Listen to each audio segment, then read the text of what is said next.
Tomorrow, Castro and the Cubs kick off a Labor Day weekend set with Ryan Theriot and the National League West leading Giants right here at the friendly confines. Coverage begins at 12:30 with Subaru Cubs pregame live. Cubs Giants tomorrow afternoon at 12:30 on Comcast Sportsnet, fans' best friend.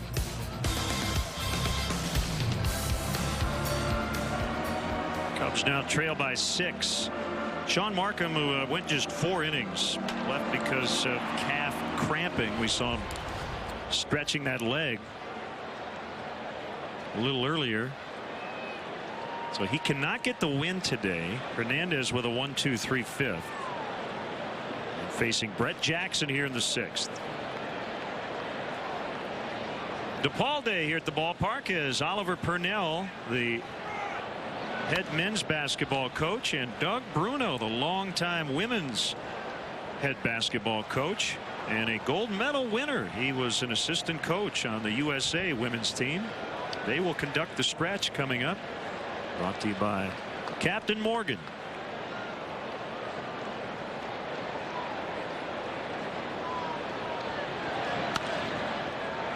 That'll get down for Jackson. Hurry. And he's in with a double. Good hustle for Jackson.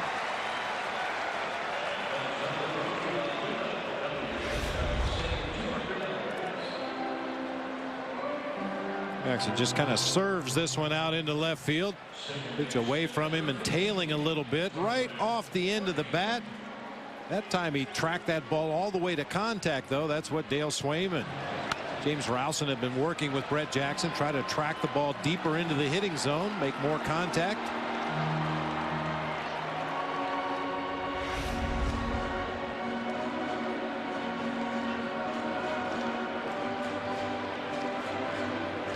Here's Barney. He's flying to left a couple of times.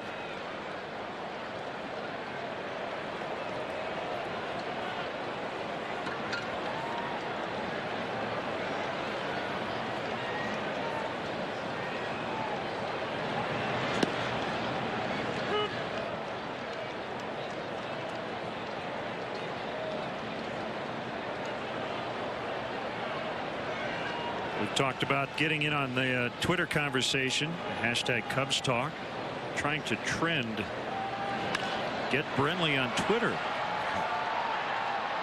I'd be lying if I didn't say that I kind of helped push that along as Barney flies out to deep center. So it's hashtag get Brenly on Twitter. Now we have an @LeonardBob Twitter handle. I have my own. We need to get you on there to let you spew your own personal opinions on the world, music and good food and the like. Let me think about it for a minute. Nah.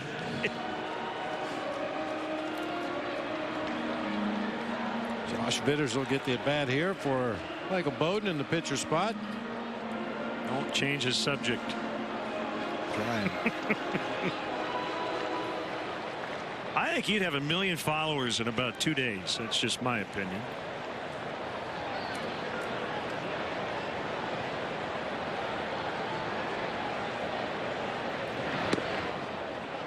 Runner at third with 1 out.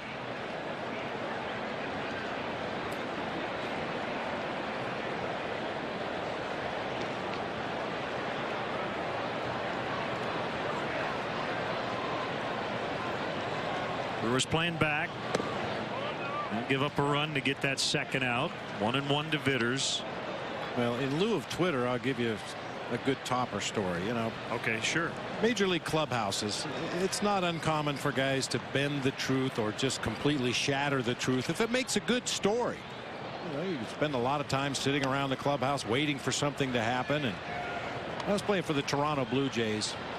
Todd Stottlemyre was a baby. I think he might have been a rookie that year with the Blue Jays back in '89. And the guys were sitting around the clubhouse one day and talking about deer hunting. And somebody was saying that, you know, they were up in a tree stand and they shot the arrow through the fork of a tree and underneath a bush and right where they wanted to shoot this particular deer.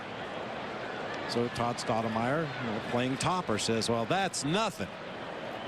I shot a 12-point buck from the back of a running horse from 40 yards away. You know, it just would get crazy, the stuff guys would make up. Well, I've got a legitimate topper for you, partner. Everybody made such a big deal about Roger Clemens pitching 3 1/3 innings for an independent team last week at the age of 50. A couple of weeks ago, Bill Lee, at the age of 65, threw a complete game for the San Rafael Pacifics.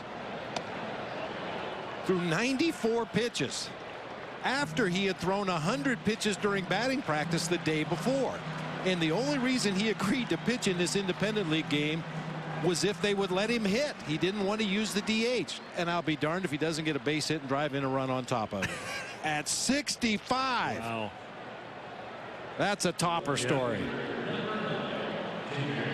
His manager, former Dodger first baseman Mike Marshall, went out to the mound a couple different times to take him out of the game, and Bill Lee refused to give him the baseball. 65. Yeah. The spaceman, right? Yep. Made his debut in 1969 with Boston. That's a topper.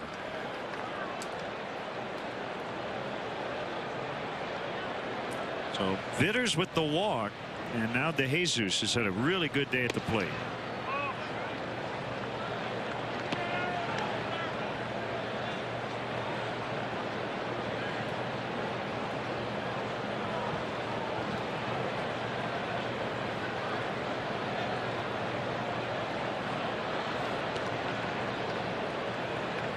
You know where else you hear a lot of toppers, Len? If you sit around a group of scouts talking about a prospect that they saw at some little out of the way burg somewhere. This kid hit a line drive that went between the pitcher's legs and ended up going over the fence in center field. Well, that's nothing. I saw a pitcher on the mound that threw a curveball one time that went behind the hitter and still broke back into the strike zone. Scouts can really throw some toppers at you. Right field and deep. Fair ball. That ball caroming back toward the infield. Jackson in. Vitters holding at third. 9-4. David DeJesus with 2 hits, 2 knocked in.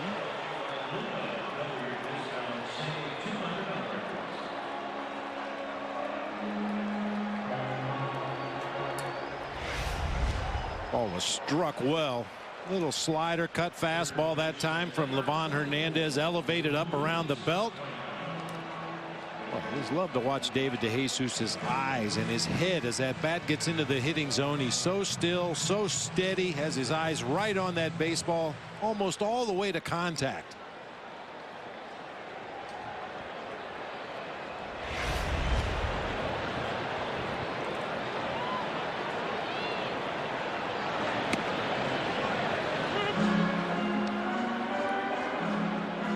Strike on Luis Valbuena.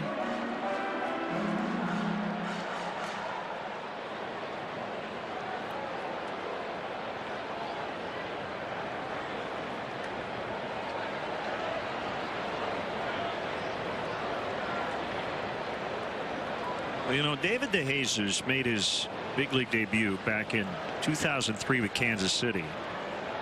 And the Royals that year went 83-79. They finished in third. That's the best season one of his teams has had. Every other year of his career, his teams have finished under 500. You often hear about a guy called a winning player. I think it's instructive to look at his career. I think DeJesus is a winning player. He just has not been on winning teams, and I certainly hope he's here and he's got a multi-year contract, but long enough to be on a winning Cubs team, because he is the kind of guy who every winning club would like to have. Well, there's high maintenance players, there's low maintenance players, and then there are guys like David DeJesus who are no maintenance players. You never have to worry about him getting his work in or being in the right place at the right time or doing the right thing. That one gets by Lucroy. 9-5 as Vitters is in. And a 3-1 count on Valbuena. It's a passed ball. Well, I talked about Livan and how he likes to change speeds. That's a change up that time, and Lucroy just kind of fans on it. Hits off the thumb of his glove. Right through the wickets all the way to the bricks.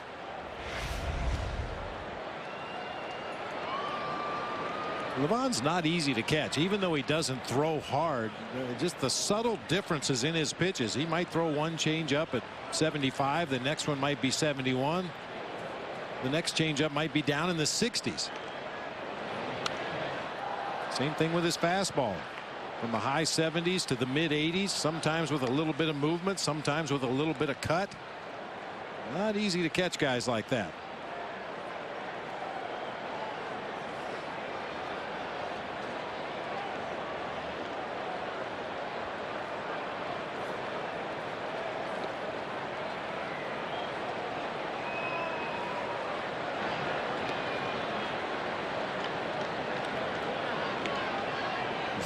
To Valbuena on the hands. Get off me, ball. Oh, ball went in the opposite direction. Emergency swing.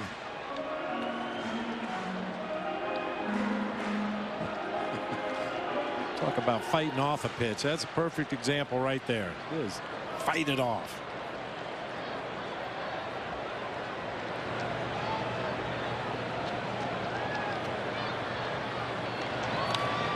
Another one fouled back. Well, here's the latest. Todd Hollandsworth apparently will join Twitter when you do. So he's putting pressure on you. You are now speaking for yourself and for Todd Hollandsworth. No, I refuse to take on that responsibility. You're on your own, Holly. Weeks with a diving stop. Hart, though, not at the bag. Valbuena knocks into Jesus. 9-6. Cubs with a 3-run inning. Yeah, Corey Hart got caught watching Ricky Weeks make a highlight reel play out there at second base. Hey, you see Hart was starting toward first base. I think he thought that ball was going to get through. I think everybody thought that ball was going to get through, but a great effort by Ricky Weeks to cut it off, but had nowhere to throw it. Livan Hernandez slow breaking for first base. He could have possibly gotten there, but that'll go as an infield hit for Luis Valbuena and an RBI. Rick Kranitz out to the mound. Manny Parr is up in the bullpen.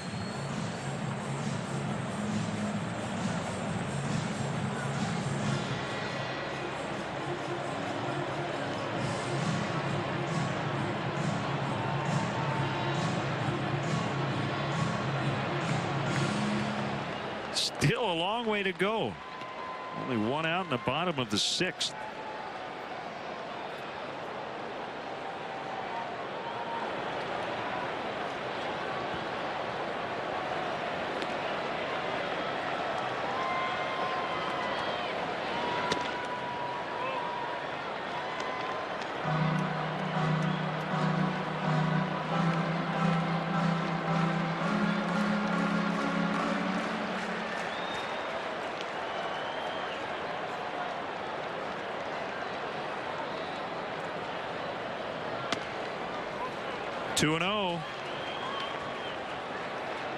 We've seen Castro this season more so than his first 2 years in the major league in these kinds of situations really let the bat go. See if Livan Hernandez gives him anything he can take a rip at.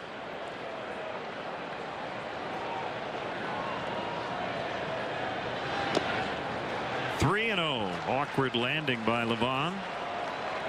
We've seen Castro be more patient here lately.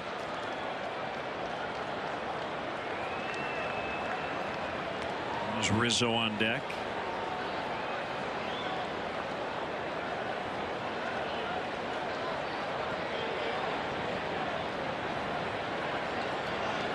Castro's already taken 10 walks this month. He hadn't walked more than 6 times in any previous month. In fact, he had 17 walks through the end of July. The whole year.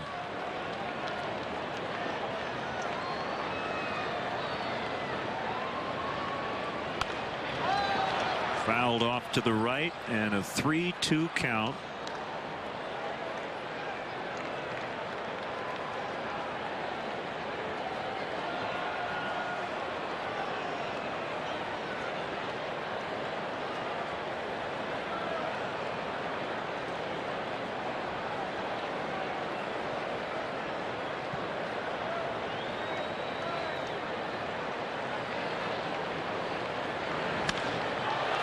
Down the line. Foul. Out in front just a little bit too much.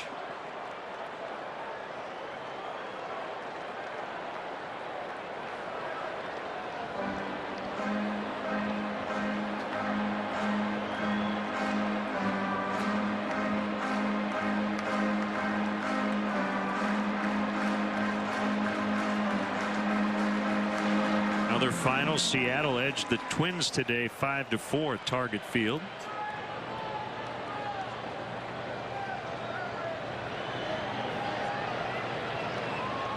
Blake Bevan got the win, his 9th of the year. He beat Brian Dunsing.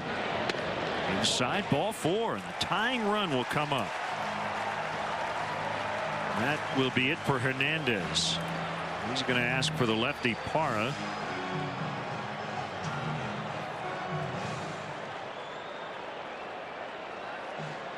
So it's time for the Honda call to the pen. Ron Renicky going to his southpaw.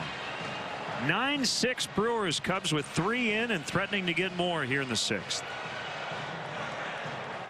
Build up big savings during the Menards construction sale. Add beauty and reduce odor in your home with Dutch Boy Refresh paint. It's the first and only paint with Arm & Hammer odor reducing technology. It delivers the amazing colors and durability you've come to expect from Dutch Boy while continuously reducing odors in your home. Right now, choose from interior flat or ceiling paint. Only $25.98 a gallon. Other sizes and finishes also on sale. Save big money at Menards. How do you make summer feel 90 days longer? Get to the Mazda Summer Drive, because you can save big on a 2012 Mazda 3 with no payments for 90 days and 0% APR for 60 months. So get our hottest deal of the summer on the 40 MPG Highway Mazda 3 with Skyactiv technology. 0% APR for 60 months, no payments for 90 days. Only at the Mazda Summer Drive, and only for a limited time. Wow, you guys have it easy. I wish I had U-verse when I was your age. In my day, we didn't have these fancy wireless receivers. If I had a sleepover, I couldn't just move the TV into the playroom. No, we had to watch movies in the den because that's where the TV outlet was. And if Dad was snoring on the couch, we muscled through it. For real? Your generation has it made. The wireless receiver, only from AT&T UVerse. Get a free wireless receiver with a qualifying UVerse plan. Rethink possible. It's a Honda call to the pen. And the Brewer lone left-handed reliever is on, Manny Parra.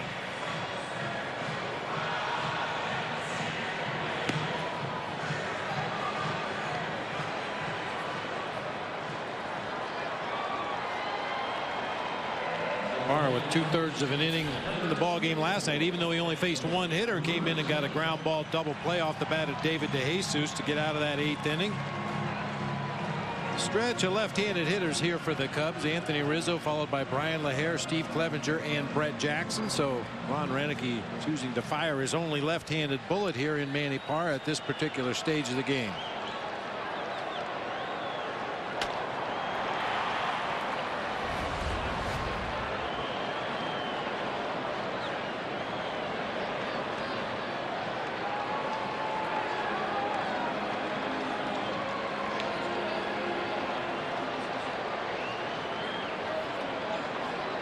Valbuena, bottom of your screen, the runner at second, Castro at first. And here comes a pitch to Rizzo in the dirt.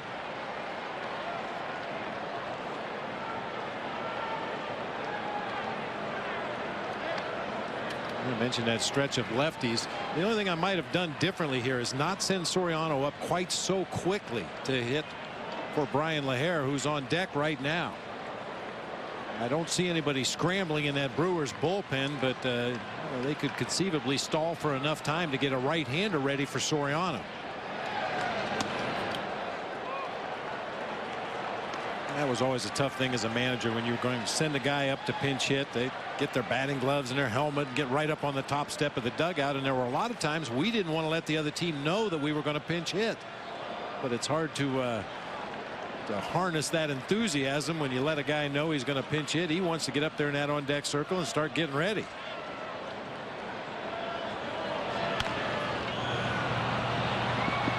Weeks will get the out at first.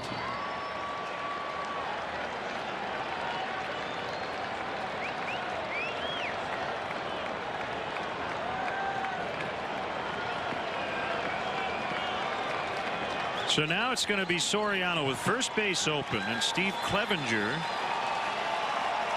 on deck. Number 12, Alfonso Soriano. Nice hand for Soriano.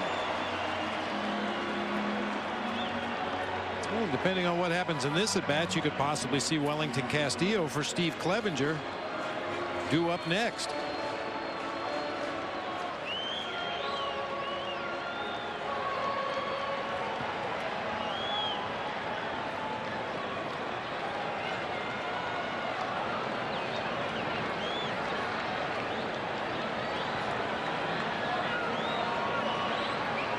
And before the at bat, Rick Kranitz will head out and they'll talk about whether or not they want to work around him. Well, you'd assume this conversation has something to do with the strengths and weaknesses of Alfonso Soriano and how Manny Parra can best go about getting him out without making a mistake that could end up out onto Waveland Avenue.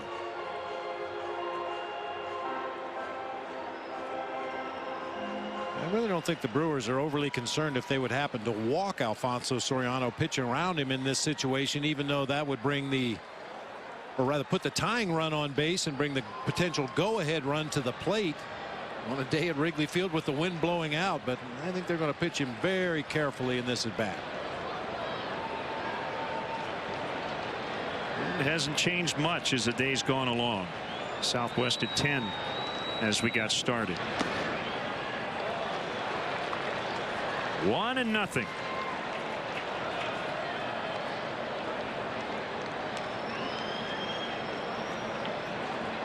You see Soriano in his entire career with 24 official at-bats as a pinch hitter.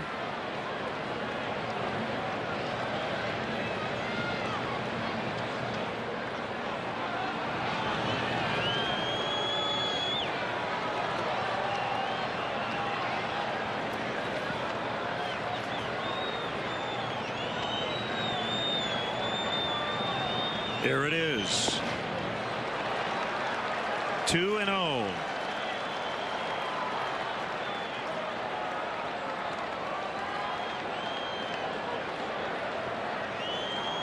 Just going to go ahead and walk him. So now the issue for Dale Swaim, you mentioned Wellington Castillo. If he uses him, Joe Mather would be the only position player left on the bench for the final 3 innings. But this is a good chance for the Cubs to get back into the game. Yep. And you don't know how many more opportunities you're going to get, even though the Brewers bullpen has struggled this year. A great chance to get right back into this ball game with one swing of the bat. You got to take your shots when they present themselves. Sometimes it's early in the game, sometimes in the middle of the game, sometimes it's not till later in the ball game. But even though this move really limits what Dale Swaim can do from this point forward, I think it's the right thing to do.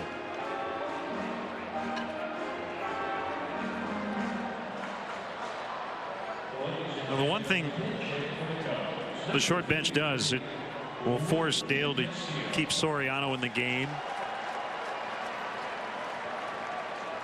De Jesus will go over to right. Castillo will come in to catch.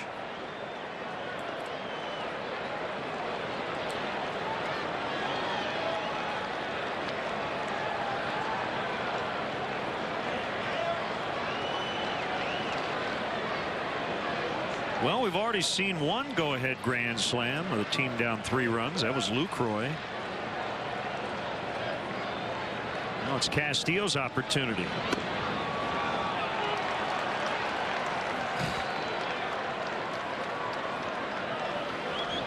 Backdoor breaking ball didn't look like it quite got back to the corner. Lucroy reaching out there off the corner, but they get the call.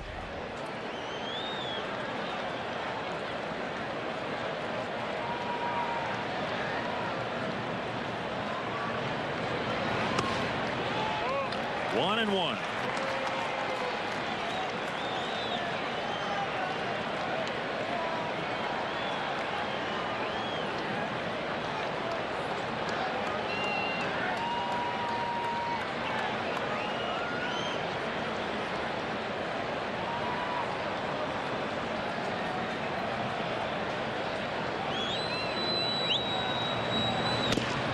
2-1.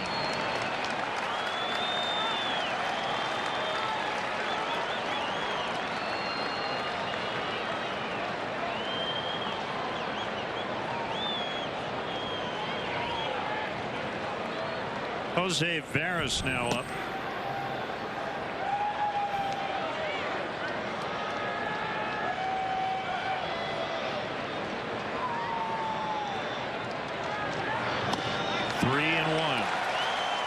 And considering how long Ron Renicky waited to get Veras up, clearly it was reluctantly. He had envisioned Parra finishing this inning.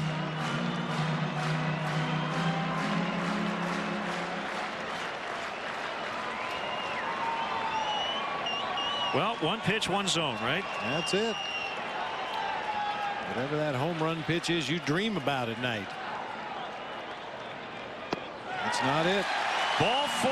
He forces in a run, 9-7.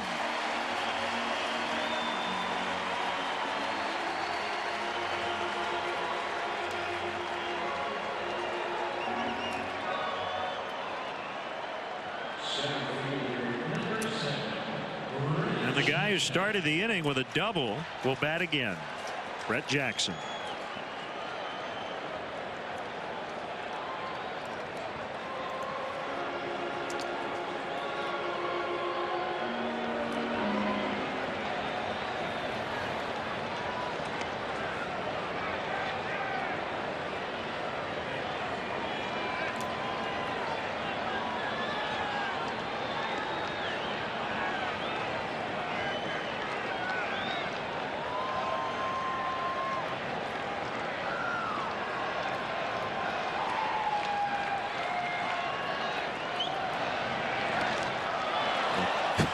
Lucroy just threw his body in front of that pitch.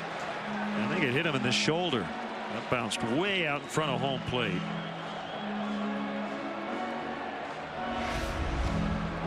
Manny Parra has been all over the place since coming into this ball game. Right-handers have banged him around pretty good this year, but he's done a nice job against the lefties. But after ultimately intentionally walking Soriano, then walking Castillo unintentionally, he just cannot find the strike zone again.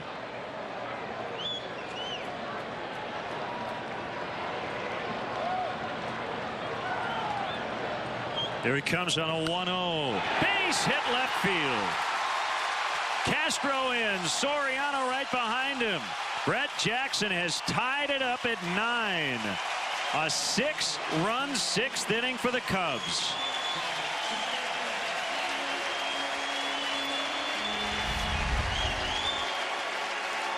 Second double of the inning for Brett Jackson. The first one came on a pitch low and away. He stayed on it. This time he kind of inside outs a fastball on the inner third of the plate, but finds grass down that left field line.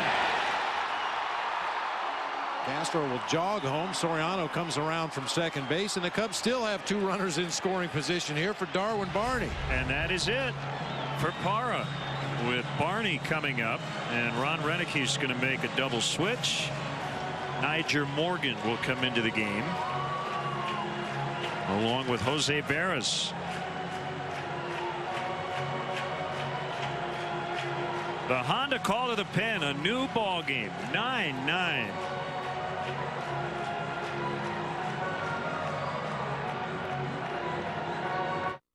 Nissan's summer savings is ending soon. But before it does, we're bringing you up to $1,500 holiday bonus cash on top of existing offers on popular models. A $219 lease for 24 months on the all-new Altima. Save up to $3,500 on the cargo-capable Rogue. Now get up to $1,500 bonus cash. Visit ChooseNissan.com. Test drive at your local Nissan dealer today. Hurry, bonus cash ends September 4th.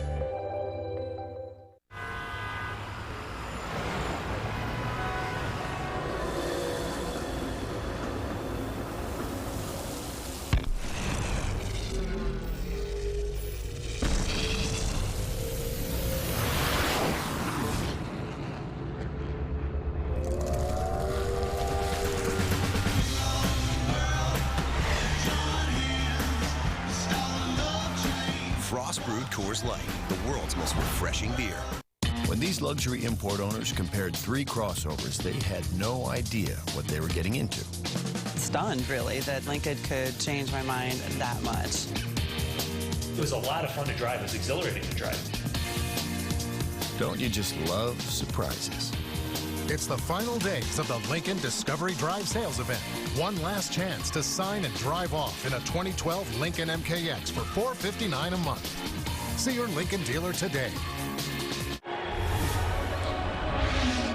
Next, our Honda call to the pen brings on right-hander Jose Veras. Fastball, curveball, split finger pitcher. He'll be facing Darwin Barney with 2 Cubs in scoring position. What a ball game.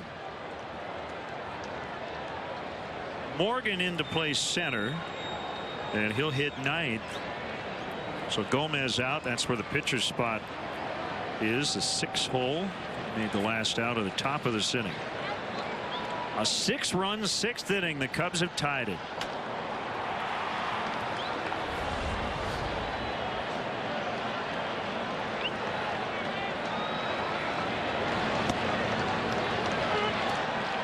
Curveball strike.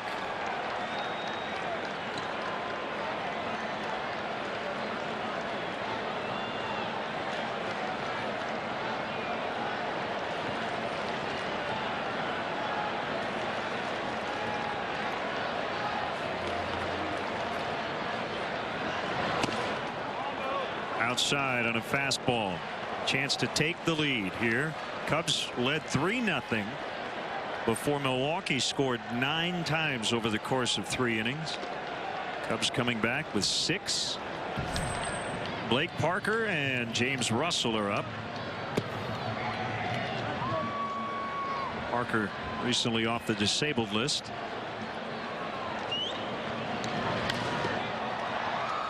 One and 2. Darwin Barney with 4 previous at bats against Veras. Single and a triple. Oh, for a blooper to drop in right here.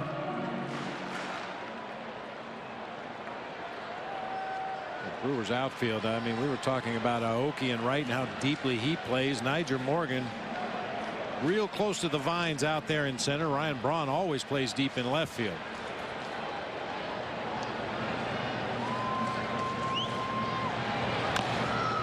Chopper right to Ricky Weeks.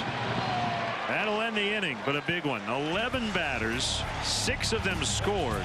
It's 9-9 as we head off to the 7th.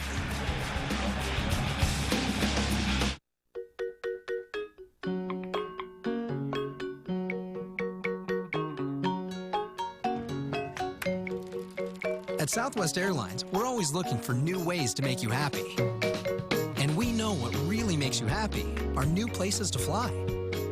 Now you can fly Southwest Airlines' new nonstop service from Chicago Midway to Atlanta. Book all of our destinations online, only at southwest.com.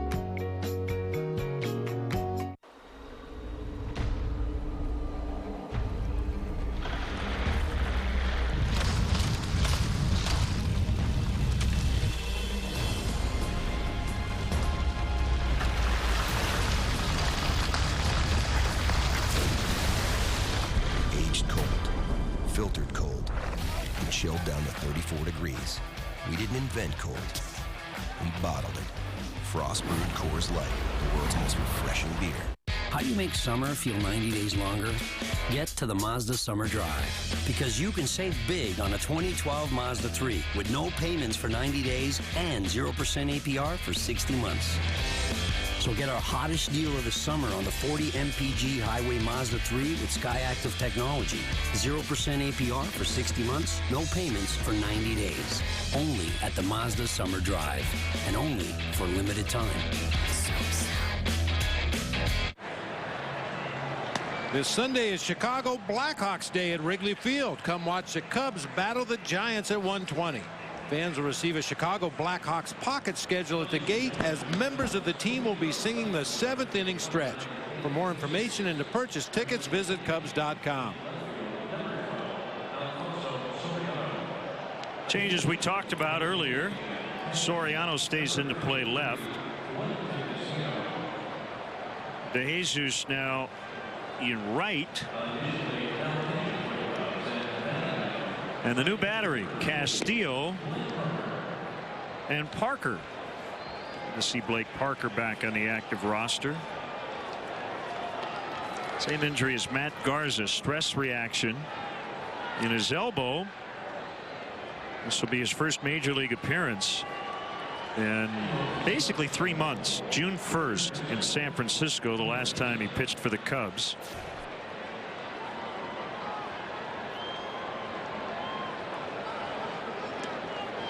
Matt done for the year with that elbow stress reaction. Cody Ransom will lead it off.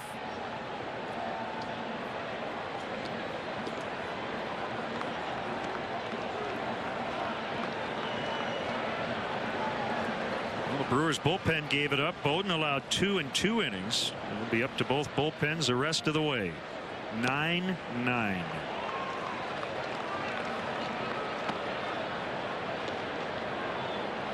Each starter only went 4.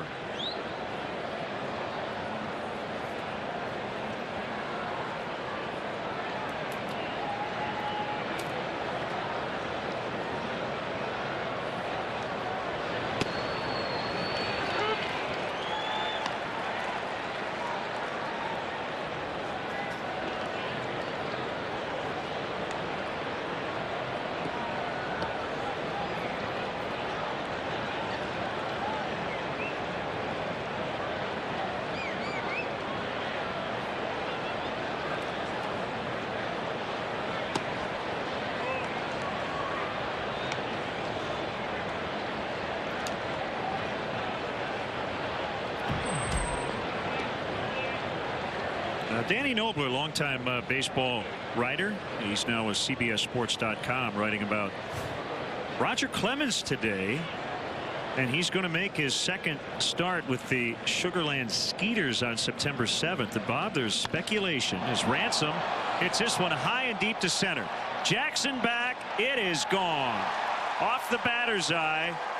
Cody Ransom in for Aramis Ramirez today. And he's had an Aramis-like afternoon. A walk, a single, a double, and a go-ahead home run. That's his 10th.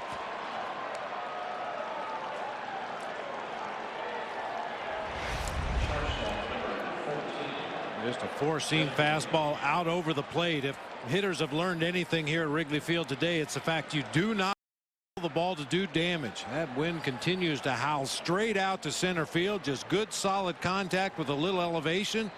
You got a chance to hit one out of here today. So just like that, the Brewers are back in the lead, 10-9.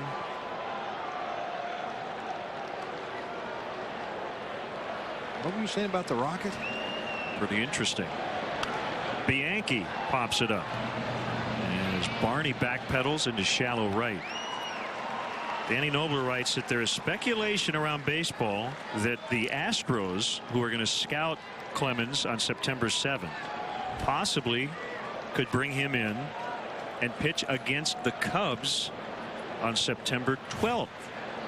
Now, the Rocket is 50 years old. He turned 50 on August 4th. Wouldn't that be something? That'd be something.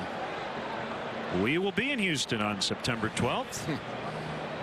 A Honda call to the pen. Left-hander James Russell will face Niger Morgan when we come back.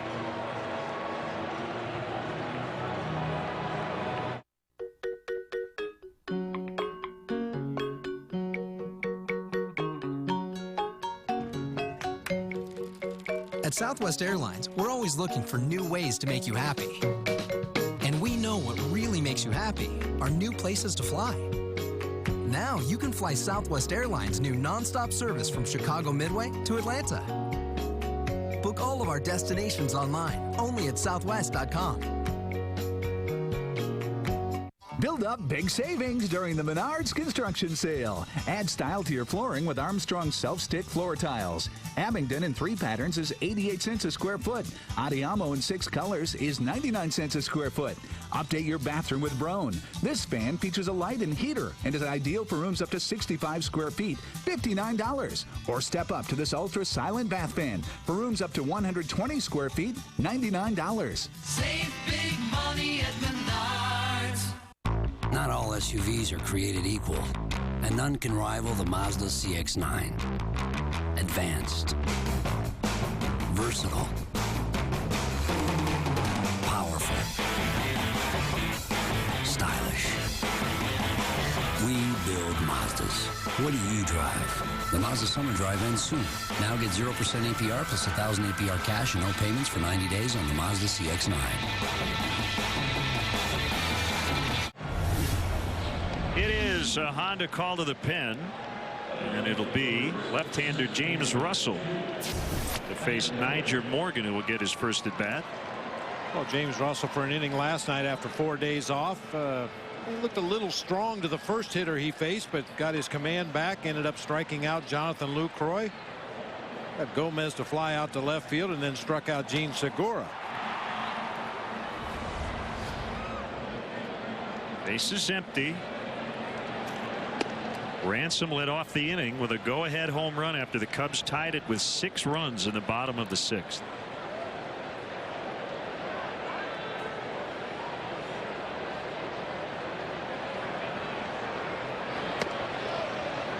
Slider in there for a strike. I mentioned when we started today the lights wouldn't be needed. Well, we're at the 3-hour mark, and with the shadows starting to creep over the infield, the lights are on.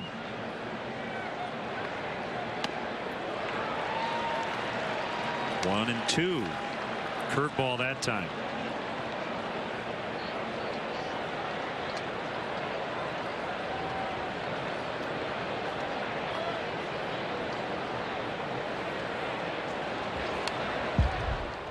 Morgan stays alive. Brewers have 3 guys today with at least 3 hits. Weeks is 4 for 4. Braun 3 for 3. Ransom 3 for 3.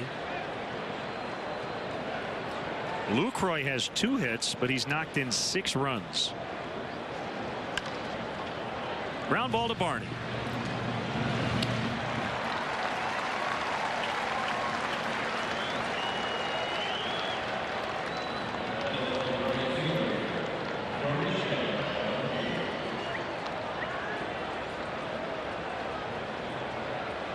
Well, to get that quick third out of the inning here before you have to roll around to all those guys you mentioned that are red hot today.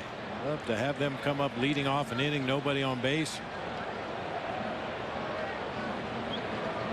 Well, wouldn't you know it, the Cubs finally bust out of their offensive woes, get 9 runs, but the pitching staff hasn't been able to keep the Brewers down. Milwaukee with 14 hits, the Cubs have 9. Well, in these types of games, you like to have the final crack at it. So the Cubs will bat last unless they take a lead before the 9th. We used to always say that about Coors Field. As long as you have outs left in the ball, chance to win. And the conditions here at Wrigley Field today. 2-1.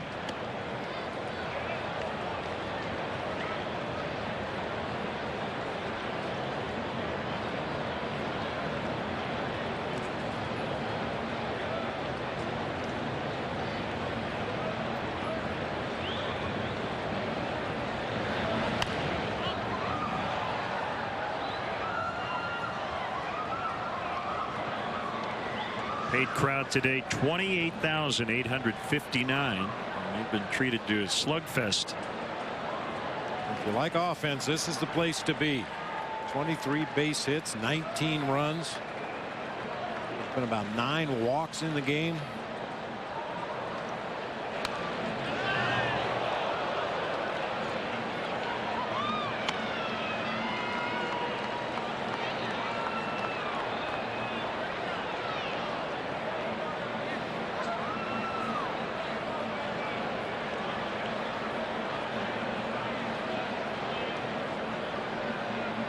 Castillo wants his pitch in the dirt. And Aoki went down to get it. Well, and you look back at that bottom half of the 6th inning when the Cubs pushed across the 6 runs in the Luis Valbuena play. We say it all the time. You never know what would have transpired had things happened differently. But Ricky Weeks made that nice diving stop, got up to throw to first, and there was nobody there to cover.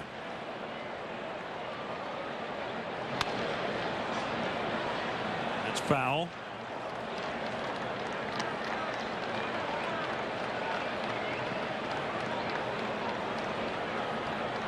Yeah, the little things tend to get totally ignored when you have this many runs scored, but it's a close game, so by the end of the day you do go back and find those moments.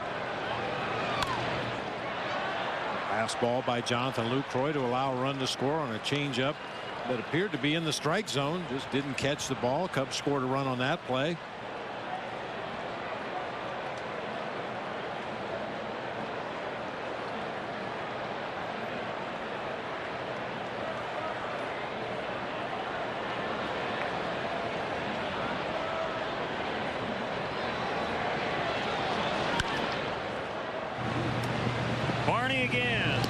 Stretch. Coaches Purnell and Bruno from DePaul. Conductors for Take Me Out to the Ball Game. DePaul basketball coaches Doug Bruno and Oliver Purnell.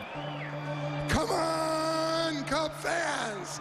Let me hear you. A 1, a 2, a 3. Take me out to the ball game.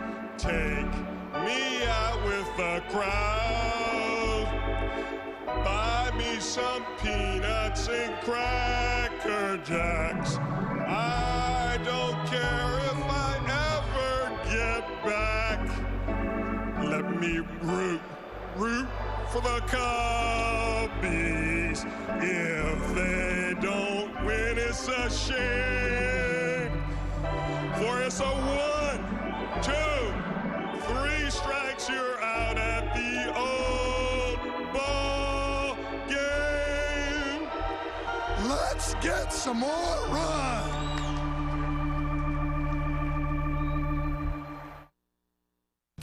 The 7th inning stretch is brought to you by Captain Morgan. Raise your glass always in moderation.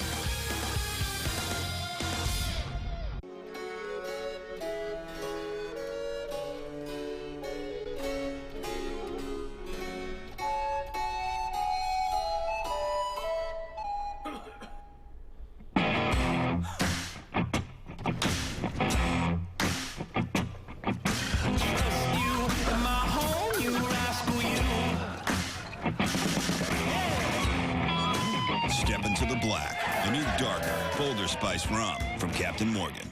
Smart move to buy during Honda's clearance event. Thank you. Let's go. Dude, the deal I just got is insane. College paid off. Yeah, dude. I'm driving a brand new Civic. I've been feeling real good.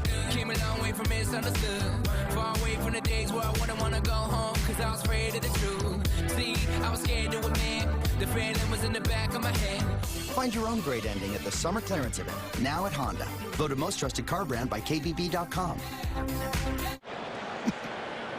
And back here at Wrigley Field, wild game, 10-9 the score. Great to have with us a good friend, Doug Bruno, longtime women's basketball coach at DePaul, and recently back from London, where the women's team from the USA won the gold medal. Coach, how are you? Great to see you, Leonard. Good to see you, Coach. That had to be quite a thrill, huh? It was a great honor. We had great players over there, and a couple of them are Chicago players. Candace Parker and Tamika Catchings are both from Chicago, and Sylvia Fowles and Swin Cash play for the Skies. So we had a great Chicago representation. But they're great women. That's who won the gold. Travis Wood pinch hitting as he bounces to Veras. Nice play, and he gets the out. Been a wild one today, Coach, to say the least. It's a great cut with the wind's blowing out. Still got 6 or 7 more runs in this ball game. The Jesus will come up. So when you started your tenure at DePaul, did you have any inkling 27 years later you'd still be here at DePaul? Never. What a run. Well, I never imagined that women's basketball would become a lifetime passion. And everything that happened for us over in London is a result of the great coaches I've been blessed to coach for or play for. Ray Meyer, Frank McGrath, Gene Sullivan, and Jeannie Lenti-Ponsetto, and all the great players and the assistant coaches. That's why I was in London.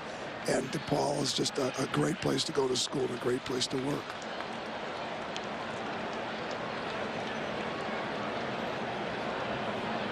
Here's a pitch, and it's low, ball one. Did you get to enjoy the other part of the Olympics? I mean, you're there working, but it had to be cool to be in London. It was great to be there. It was a great competitive and professional experience, and yet you have to win. I didn't see any other event until we won gold on Saturday, and we got to watch our men win gold on Sunday, and that was really it.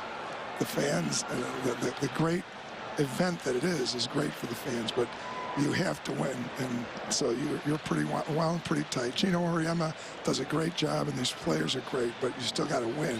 And everybody thinks it's easy, and it's not easy because you win a lot of games by a lot of points, but our men beat Spain by 3 minutes, and we beat Australia by 8 minutes, and that's how close this really is. Yeah, there's an inordinate amount of pressure on the American basketball teams, the men and the women, just because how good the teams are and the talent we have here in the USA. We invented basketball. We're expected to win. How is the scouting different in the Olympics? I know for a regular season game, you probably look at some videotape and break down the other team and figure out how you're going to attack them. How did that go in the Olympics? It's very intense. Gino brought over his staff, Chris Daly, Marissa Mosley, and Shay Ralph, and Keith Anderson, his video coordinator, and Marinelle Metters and Jen Gillum, our assistants. We're all looking at games around the clock. You're watching video, you're watching live. You go over and watch every game live that you can watch. So you don't want to leave any stone unturned on that plane back to America. You want to have done everything you can to win every single game while you're there. 3-1. Tricky play, dropped by Hart, throw to first. Still got him. Hart stuck with it, and because he had a short throw and Veras didn't give up on the play, they get to Jesus. Umpires want to get to the stake. Hart able to knock it down out there in the outfield grass, and you mentioned it, Len, the real key to that play is Veras not quitting on the play, continuing on to first base just in case Corey Hart could recover in time, and indeed he does with that off balance throw right over the base. They got it right. Very close, but they got it right. Here's Valbuena with 2 outs. Doug, in this sport, sometimes when you try harder, you struggle. Baseball's a lot about being in the zone and relaxing. In your sport, however, the harder you play, the better your team is. And I know there's a lot of motivation that goes into playing every possession like it's the last. Is that a big key for you as a coach, just to keep? And Oliver Purnell here is just saying he's doing a great job with our men's team doing just that, and getting our players to buy into a great system. And I'm just really impressed with what our men's program is doing and what Oliver's doing. It's a foundation program, and it's taking a couple of years, but the players he's got coming in this year are better than the ones last year, and we're getting better all the time. And I tell our players every day, you don't get a star on your forehead for playing hard. You're supposed to play hard, but it's about being a competitor on every play, every function. You want to outcompete the guy on the other side of the ball. 1-2 now on Valbuena. Well, you know I'm a big fan of that part. Oh yeah. I mean, that's one thing everybody can do. Everybody can hustle. Everybody can give 100% all the time. There's really no excuse other than injury, and even with that, you give 100% of what you have. And Bob, we have a young woman on our team, Anna Martin, who's a All-American candidate this year. Last year, we were very banged up and injured. I thought we could have been a Final Four team last year. We lose Keisha Hampton, our best player. And Anna Martin is an All-American candidate because she's just got the heart of a lion, and she's just a great young woman to come out and see down straight on Sheffield Avenue. 2-2 on Valbuena. Castro on deck. The Brewers have a lead because of Cody Ransom's home run to start the 7th. Like the Cubs were out of it before they scored 6 to tie it in the 6th. Fair ball past a diving Ransom, and Valbuena on his way to second. So the game tying run in scoring position. Valbuena with 3 consecutive hits. Didn't want to give you guys a 3-down inning. not with the Cubs at bat anyway. Oh, nice piece of hitting by Valbuena. Let that ball get real deep into the hitting zone and then just slapped it down that third base line for extra bases. Coach, how important has the Big East affiliation been for not only DePaul but a lot of other schools who've joined? It's a great league, and Mike Orozco, the new commissioner, this is a great hire by the Big East. Mike has had a great career in television sports as an executive with ESPN and CBS. And for him to believe and take this position with all the background that he has in TV, as a TV executive, you know that this league is only going to get bigger and better as the total landscape of college sports ferrets itself out over the next few years. It's been great for DePaul.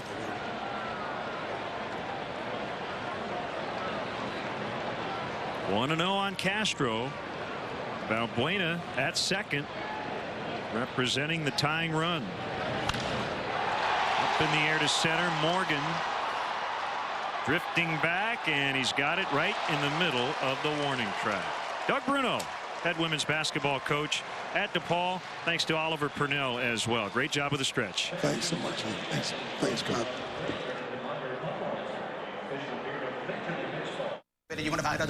Now 3 on this rare collection of baseball cards. I'm at 33. You want to put it right there. Once again, all going to charity. Now 4. Now 5. Now 6. Now 7. I'm at 37. You're going to kick yourself if you don't go home with this box of baseball history. Now 8. Done. Sold it. 3,800 right there to that lucky gentleman. Transfer funds from anywhere with mobile banking. Get started today at BMO Harris Bank. Build up big savings during the Menards construction sale. Keep your dog safe in the security of your yard with Initech pet training products. Choose from a basic remote trainer or this pet containment system. Your choice, just $77 each. Finish your decks, fences, and more with Thompson's Water Seal Stain. It prevents water damage and resists mildew and UV damage. Semi-transparent is $9.97 after rebate. Solid color is $10.97 after rebate. Save big money at Menards. It doesn't get any better than endless shrimp and red lobster. The wide variety, you can mix and match all day. The scampi, the grilled, the fried, there's nothing better. At last, Red Lobster's Endless Shrimp is back, but only for a limited time for just $14.99. Try as much as you like, any way you like new Parmesan crusted shrimp or new teriyaki grilled shrimp, all with salad and unlimited Cheddar Bay biscuits for just $14.99. They can try everything. They love it. I'm Ryan Isabel. I'm serving for Red Lobster, and I see food differently. Tickets are available for the remainder of the 2012 Cubs season, including the next series against the Giants tomorrow through Sunday. To purchase tickets, go to Cubs.com, call 1-800-THE-CUBS, or visit the Wrigley Field box office. Right-hander Sean Camp will take over for the Cubs on the mound. Second appearance in this series, pitched a couple of days ago, a clean inning and a third, zeros across the board. Looking to put a 0 on the board right here in the top half of the 8th. When he gets a tough part of the order. Weeks, Braun, Hart, and if anybody reaches, Lucroy.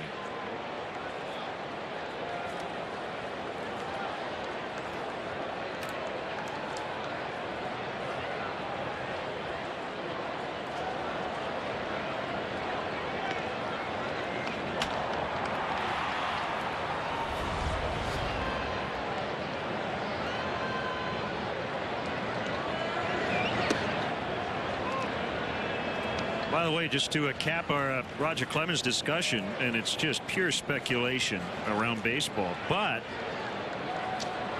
if he does come back with the Astros on September 12th, you can catch that game on Comcast Sportsnet Plus. Even if he's not back, you can also catch it. 7 o'clock. That'll be the final game of the upcoming road trip. Well, if it were up to me, why not? 50-year-old Roger Clemens. It certainly creates some excitement for an Astros club that is having a really rough year.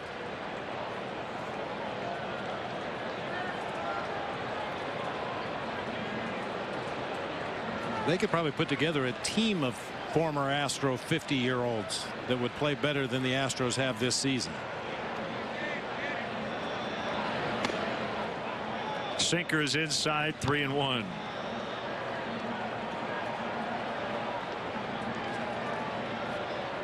See if Biggio and Bagwell are available. Yeah.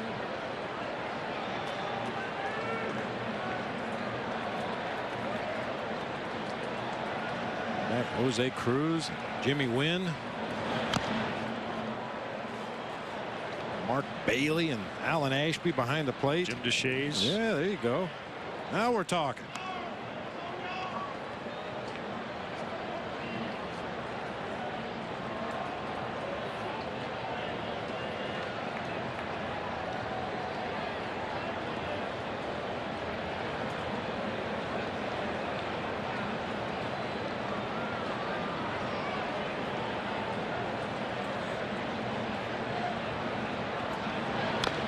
Cubs will face Larry Dierker, Nolan Ryan, and Roger Clemens in that series.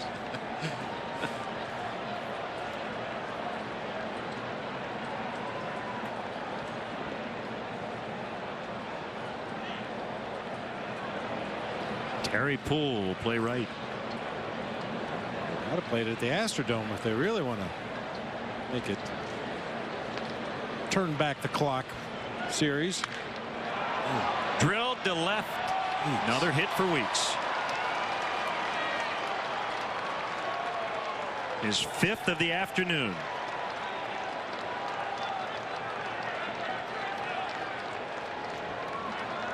A career high 5 hits for Weeks.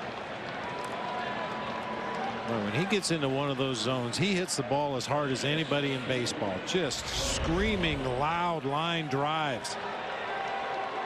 Sinker that just hangs around the middle of the plate from Sean Camp. And that ball was absolutely scorched on a line down into the left field corner.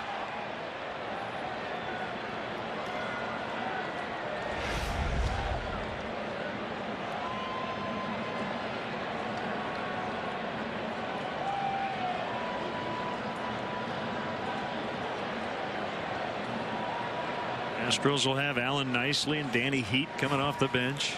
We got it all figured out. Phil Garner will play second. They got to wear the old rainbow uniforms. Yeah, absolutely. It's Jim Henderson up in the Brewer bullpen.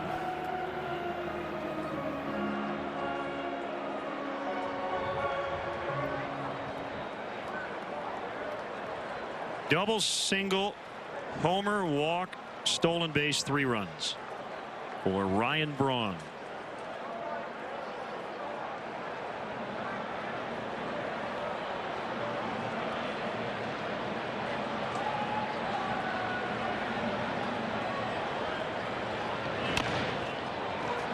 Valbuena will field.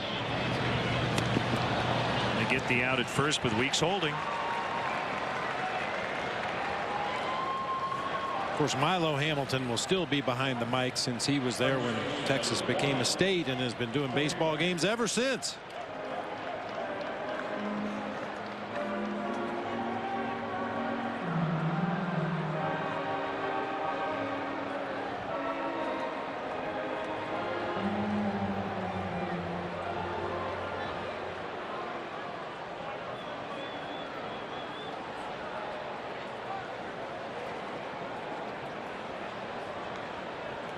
Brewers have done all this damage, 10 runs. They haven't gotten a hit from Hart, and Aramis Ramirez hasn't played.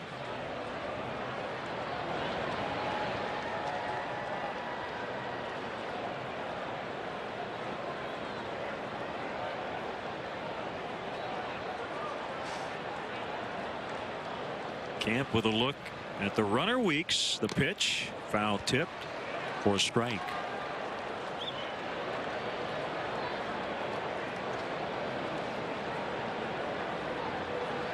Almost ready to pinch hit if needed. We mentioned it earlier in the ballgame. It would be his first pinch hit appearance of the season if indeed he finds his way into that right-handed batter's box.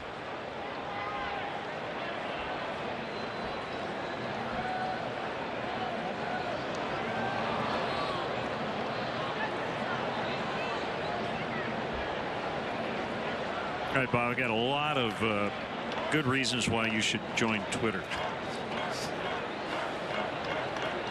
Will you at least have an open mind? It's wide open. I've seen people say you need to share your marriage advice, your knowledge of the right brats to eat, and all the fixins. So you can comment on CB Buckner. But those are all things I do on a daily basis right it's here. Just another platform. Talk about how awesome catchers are and how evil umpires are.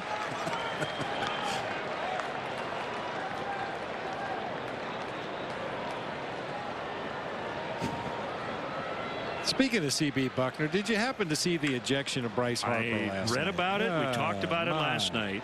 It looked like, as you were telling me, that Bryce Harper was just mad that he grounded into a double play. Yeah, he had homered twice in the ball game already, hit into a double play. He was upset with himself, and after he ran past the bag at first and past the first base umpire, CB Buckner, he fired his helmet down. Now, yeah, that's childish and temperamental, but not really grounds for ejection. And CB used those eyeballs in the back of his head to see it happen behind him and turned and threw Bryce Harper out of the ball game. It's customary for a player throwing equipment to be fined for throwing equipment. But unless something was said that we didn't hear or didn't hear about, it appeared to be a pretty quick trigger.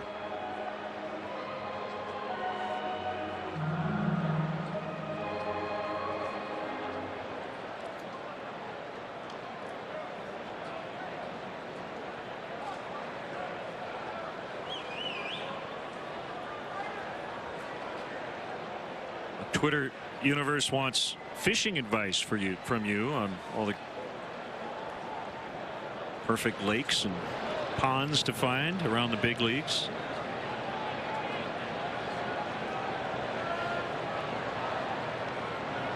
A lot of reasons. No pressure, though.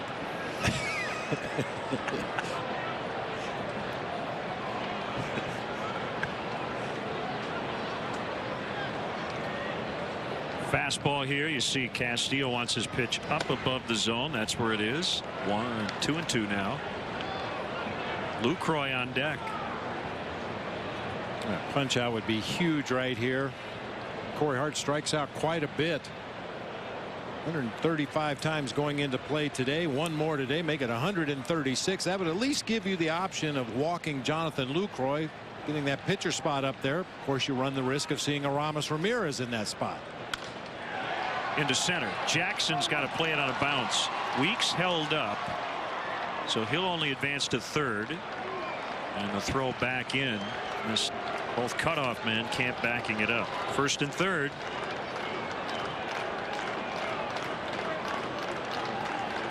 Well, I'm not sure if it's the pace of this game, but you've seen a lot of guys not be where they're supposed to be. That ball hit into center field. Anthony Rizzo is responsible to be the cutoff man in the middle of the diamond for the throw home. He was very late getting over there from his position at first base. Sean Camp ended up cutting off the ball out there in front of home plate, and he's supposed to be behind home plate backing up the play. Got to keep playing the game no matter how ugly it gets. Keep trying to do the right thing.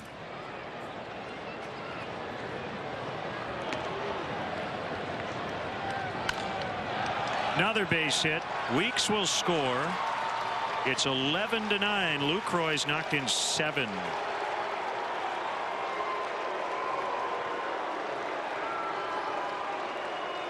Lucroy with 20 RBIs this year against the Chicago Cubs. Stop it, Jonathan. Yep. Got his hands in close to his body, was able to get to that sinker on the inside corner and muscle it out into center field for another RBI base hit. Weeks has scored 4 times. And here comes Ramirez. The bat in the pitcher spot.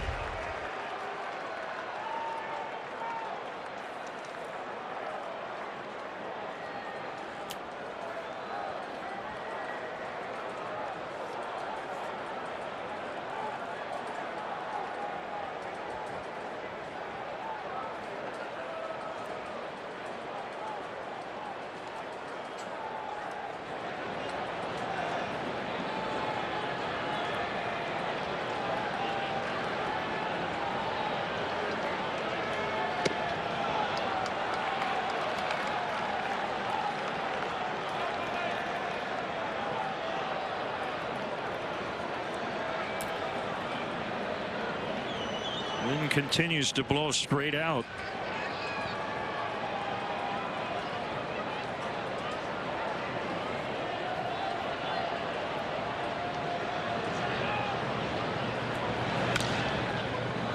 Castro backing up. The little flip to Barney. Relay in time. Rizzo able to stay on the bag, and that'll end the inning. But an insurance run on the Lucroy single. It's 11-9 Milwaukee in the 8th.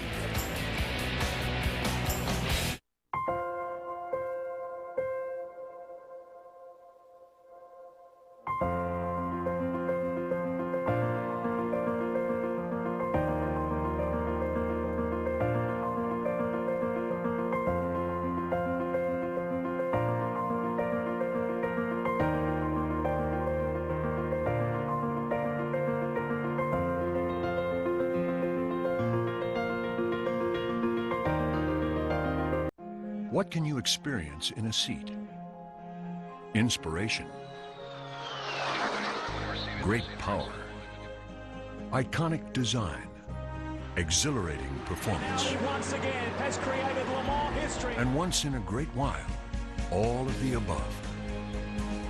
Take your seat in the incomparable Audi A8. Visit your Audi dealer to schedule the A8 extended driving experience today.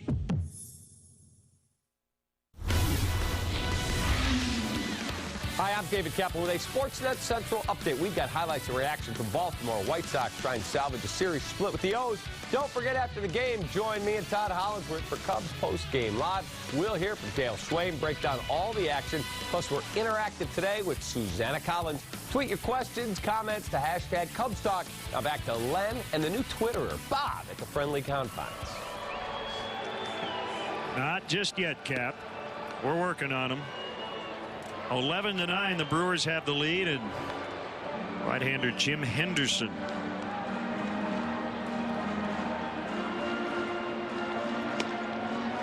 Henderson, fastball slider, big, tall right-hander, throws extremely hard. Average fastball this season just a tick under 95 miles per hour. See the 19 punch-outs in 12 2/3. Hey, follow the Cubs with the MLB.com @Bat12 app for your iPhone, iPad, Android, and Windows Mobile. Get live audio, pitch tracking, video highlights, and more. Text @Bat to 31826 or visit Cubs.com for details.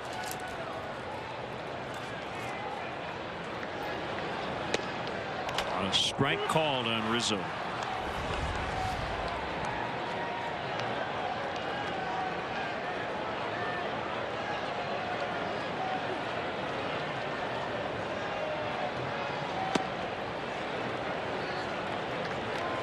Oh, 2.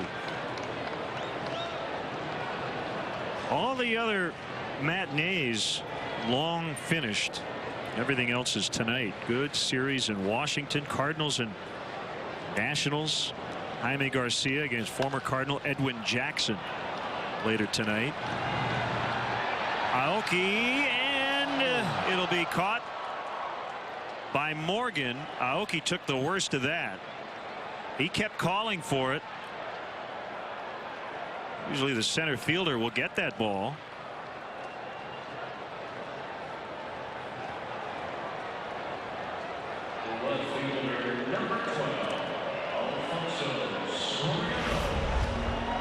could have been a lot worse. You see Morgan calling for it. I believe Aoki was as well. Two guys running full speed.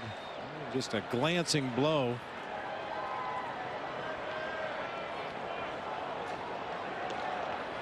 Easy for me to say. Aoki clearly took the worst of it. You got a couple guys that are both used to playing center field. Neither one wanted to give.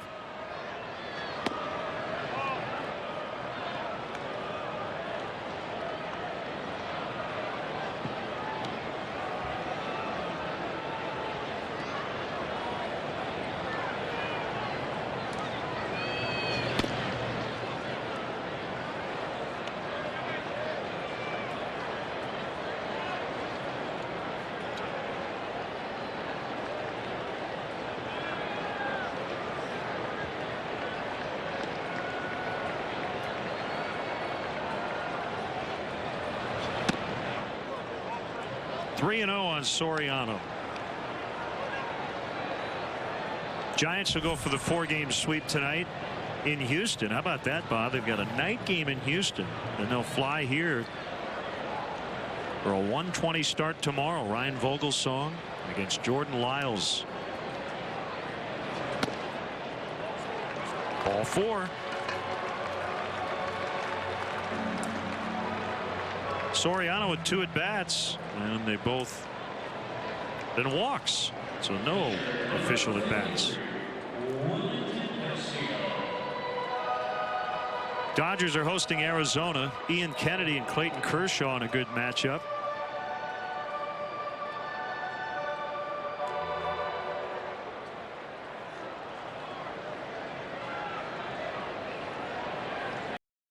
Giants with a 3.5-game lead over the Dodgers in the West.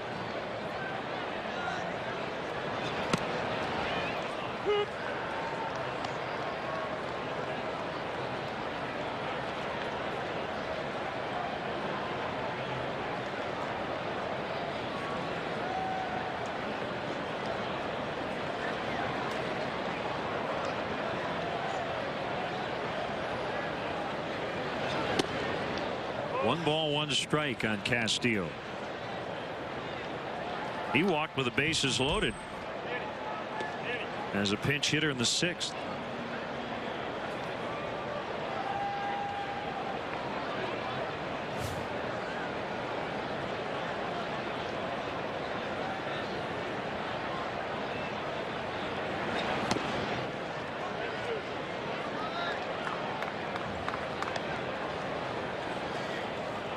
Dodgers have some issues on the bump. Chad Billingsley might be done for the year with some elbow problems. Kenley Jansen, some heart issues. That's scary. Yeah.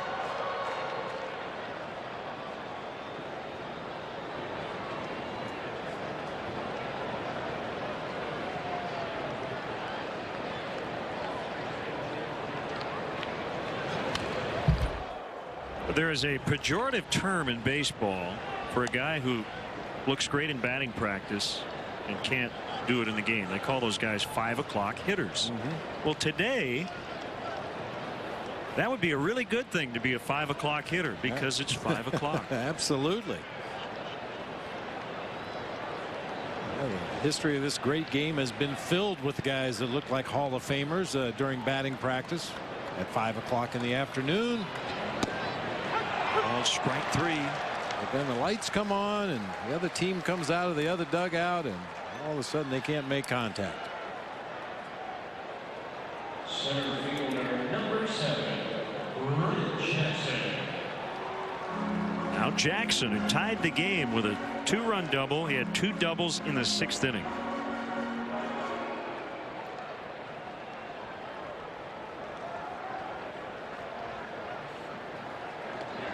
Two doubles sounds pretty good right about now to start.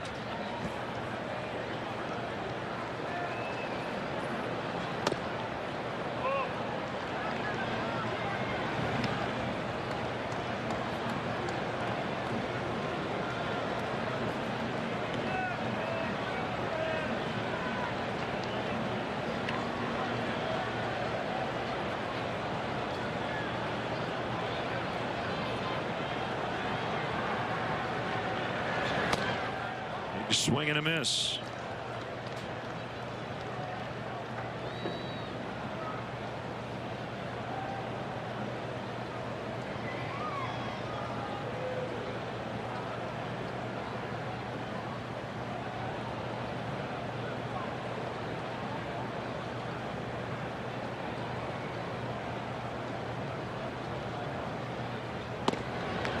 Another home run cut.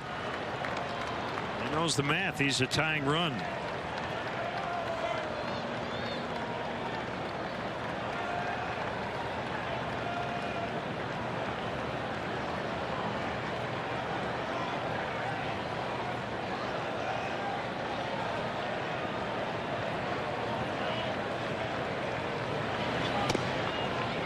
This is one of those no double situations for the Brewers defensively. However, if Brett Jackson would roll one through the infield, you could possibly end up with 2 runners in scoring position. That's how deep the Brewers outfield is playing right now. If Badger Morgan were any deeper, he could order a beer over at Murphy's.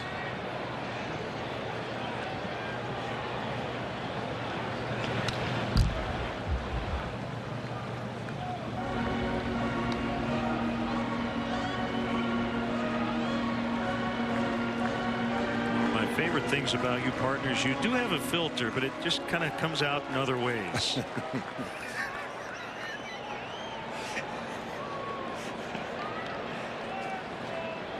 There's a lot of gunk in that filter. Might be time to go in for an oil change. I have an idea. I know where you're going to be after the game. Outside, full count, 3-2. God bless you. Well, you know, everybody washes a game off their skin somehow, and I have a pretty good idea where I'm going to be showering. Soriano will go with 2 outs and a 3-2 count on Brett Jackson.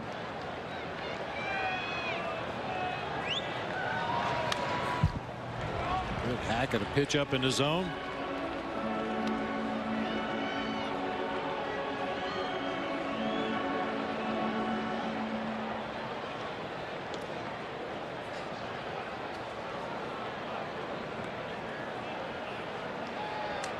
Two big innings in this game. The Brewers with a 5-run third, the Cubs with a 6-run 6th.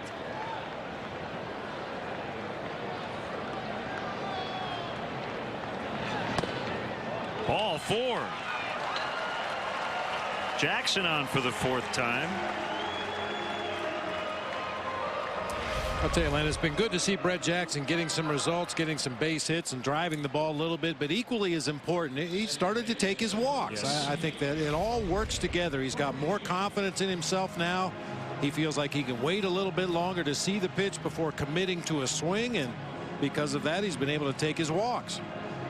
It is imperative for a guy who has struck out as often as Brett has here early on to mix in the walks, and he has done that.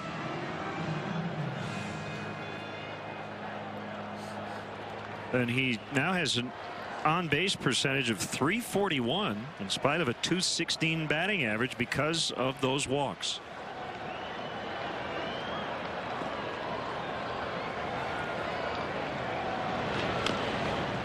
A topper back to Henderson, and he's going to throw to third. Why not? Momentum was taking. Cody Ransom smiles. As that ends the inning. Cue the Twilight Zone music.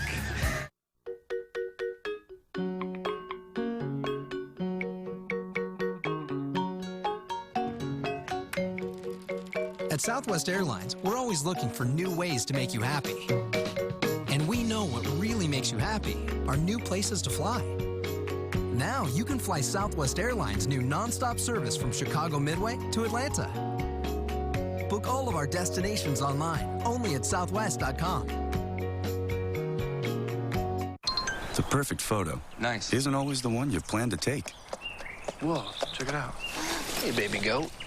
Oh, that's not yours. What's he got there? It's not yours.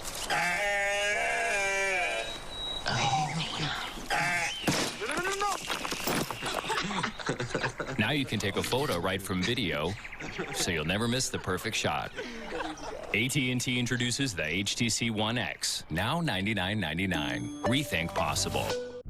It's a golden opportunity to experience the Lexus Performance line, including the GS and IS. Because control is the ultimate expression of power. During the Golden Opportunity Sales Event, get great values on some of our newest models. Lease the all-wheel drive 2012 IS 250 for these terms, and we'll make your first month's payment compliments of Lexus. See your Lexus dealer. Tonight, a new edition of the Pat Boyle podcast. Tune in as Pat sits down with NBA champion and Chicago native Dwayne Wade and NFL analyst Tom Waddle. Don't miss the Pat Boyle podcast presented by Mazda tonight at 11 on Comcast Sportsnet, fans' best friend. Here's Carlos Marmol.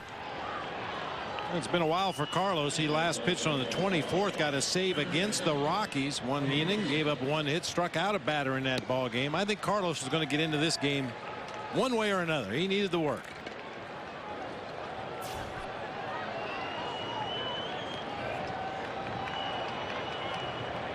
Would it surprise you to learn, or we have not seen a 1-2-3 inning for either team all day? I'm not. Not a one. Not even a little bit surprised at that fact. Talking during the break, this game in terms of the each half inning taken as a separate entity has been incredibly consistent. Usually you have, the game will start slow and then maybe the middle innings pitchers will kind of start to dominate a little bit. The ebbs and flows of this game have been in the score, but that's it. There have been base runners all over the place.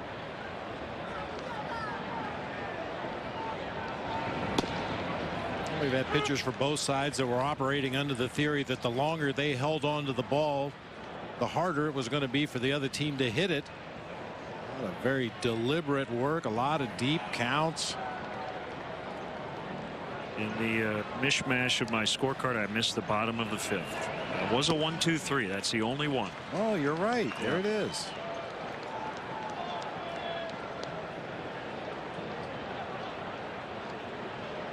And that was Livan Hernandez, who was charged with 5 runs in the following inning.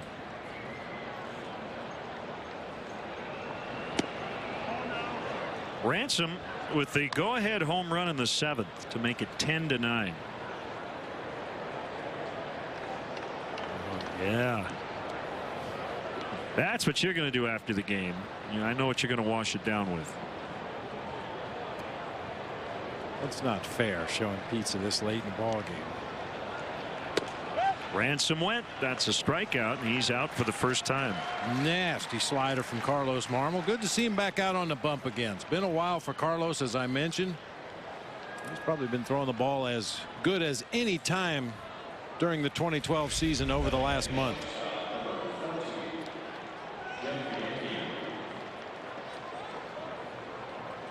Just a slight hesitation in his delivery there before unleashing that slider off the outside corner.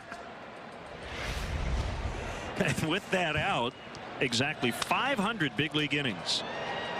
Bianchi into shallow center. Brett Jackson with the catch. That really throws off a hitter's timing when you just completely stop. Yeah. For 5 seconds.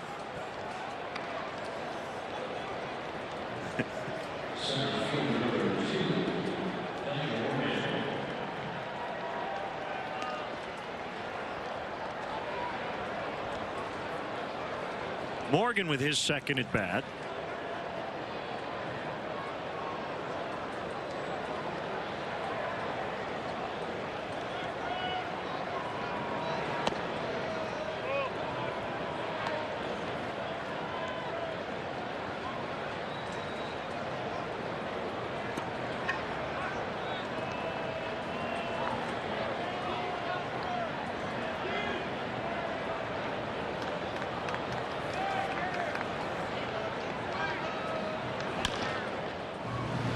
How about a 1-2-3 night?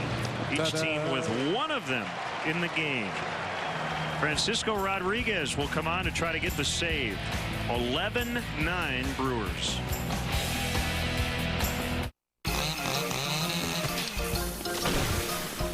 Humans. Even when we cross our T's and dot our I's, we still run into problems. Namely, other humans. Which is why at Liberty Mutual Insurance, auto policies come with new car replacement and accident forgiveness if you qualify. Visit a local Chicago office for details. Liberty Mutual Insurance. Responsibility. What's your policy? Who says there's nothing new under the sun? Well, at the Chrysler Summer Clearance Event, you can get standard leather and DVD, 31 MPG Highway, Uconnect touchscreen, all from America's fastest growing automaker. Hurry in now to the Chrysler Summer Clearance Event. Get 0% APR or $27.50 cash allowance on Town & Country, plus trade in your competitive vehicle for $750 bonus cash. Wow, you guys have it easy. I wish I had U-verse when I was your age. In my day, we didn't have these fancy wireless receivers. If I had a sleepover, I couldn't just move the TV into the playroom. No, we had to watch movies in the den because that's where the TV outlet was. And if Dad was snoring on the couch, we muscled through it. For real? Your generation has it made. The wireless receiver, only from AT&T U-verse. Get a free wireless receiver with a qualifying U-verse plan. Rethink possible. Get Chicago sports news nightly on Sportsnet Central, presented by AT&T U-verse. Coming up tonight at 6:30, the Bears' final preseason tune-up in Cleveland. Also, pennant race updates. Join Pat Boyle for Sportsnet Central, presented by AT&T U-verse. Tonight at 6:30, only on Comcast Sportsnet, fans' best friend. John Axford getting the save the last couple of nights. So it's going to be Frankie Rodriguez, K-Rod, who has the all-time single season record for saves. He's just 3 for 9 this year.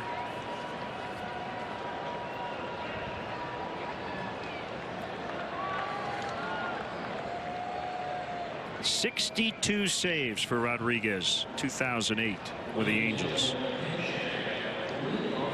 Last guy off the bench for the Cubs, Joe Mather. He hits for Marmol.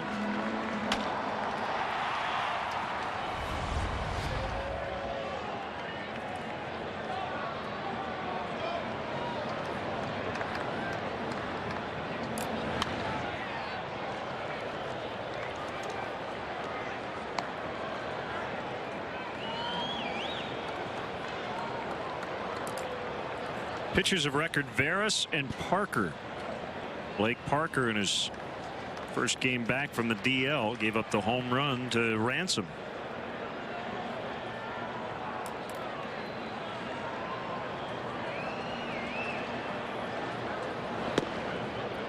Fastball, strike 2. Rodriguez has led the American League in saves 3 times and the majors twice. The record 62 saves in 08 broke Bobby Thigpen's previous mark of 57, set back in 1990 with the White Sox. And Joe tried to turn into that ball, didn't quite hit him. 1-2. Just an overthrown curveball that time from K-Rod, left it inside. Looked like Mather tried to take it off the back of that left arm at the very end right there. Actually kind of tucked it in. Nearly caught his jersey though. I think a base runner, however you can get one right now.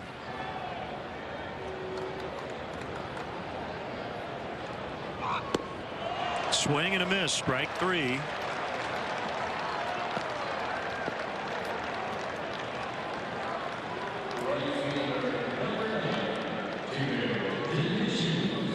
Pretty good list right there. Mariano Rivera way out in front of everybody else. He has set the bar pretty high for any closer to come along after him, and he's not done yet. I don't think. Well, he doesn't seem to think. Sounds like he's coming back, or at least will attempt to next year.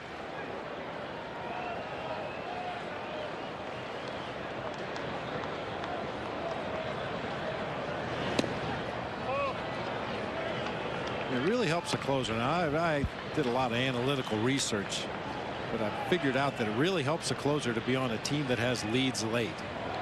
Get a lot of chances. Yeah. All those years for the Yankees and all the great teams that they've had over the years, he's going to get a lot of save opportunities. Season ended pretty early. Torn right ACL.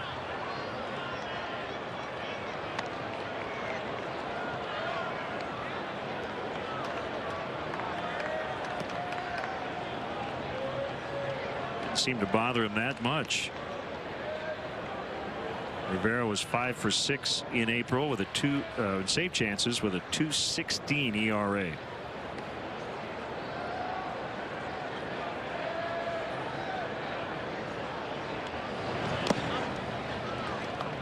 And basically has done it his entire career with one pitch. Cut fastball. He's made it the popular pitch of this generation. Seems like every 10 years or so a new pitch comes along that everybody tries to throw. The split-fingered fastball. In the case of Rivera and many others like him, that cut fastball has become a heck of a weapon. Another hit for DeJesus. On his way to second with a double. He's walked twice, doubled twice, singled, knocked in 2, has scored 2 runs, and the tying run will come up. Well, we've talked throughout this series the depth with which the Brewers outfielders play, and David DeJesus hard out of the box once again to give himself a chance. Turns the corner at first and will chug in with an easy double.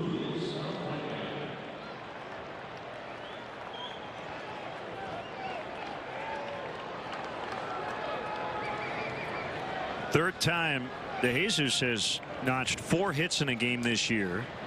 Valbuena has a chance to match that. He has hits in his last 3 at bats, 3 for 5 on the afternoon.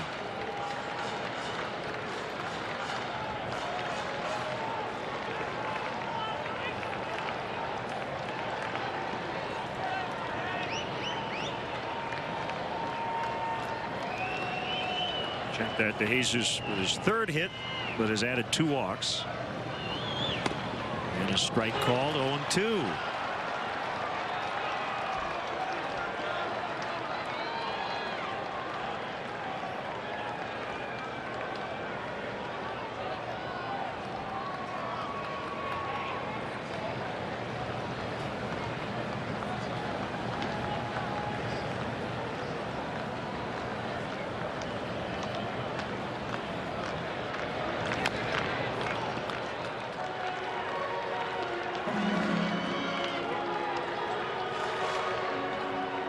It has to be tempting for David DeJesus to think about stealing third base when you watch K-Rod take that big, slow, long delivery to home plate. But the problem is occasionally he'll slide step. And if you guess wrong when you break for third base and make an out over there trailing by 2, that would not be good.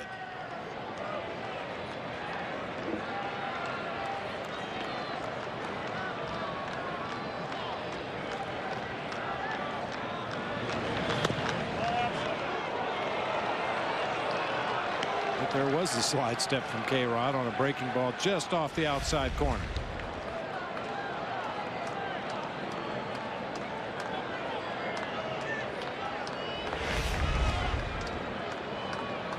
He's all arms and legs. Like Carlos Marmol, by the time he lands, he's not in the best fielding position.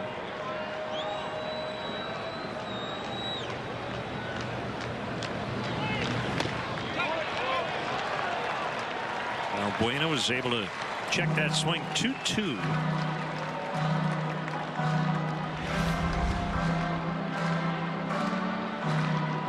Not even close. Hey, you would think K-Rod would be real susceptible to a bunt to the third base side. He really falls off drastically toward first base after releasing the ball.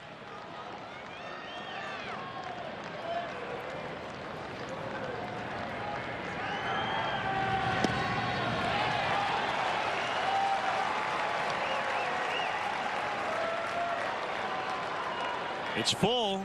Castro on deck.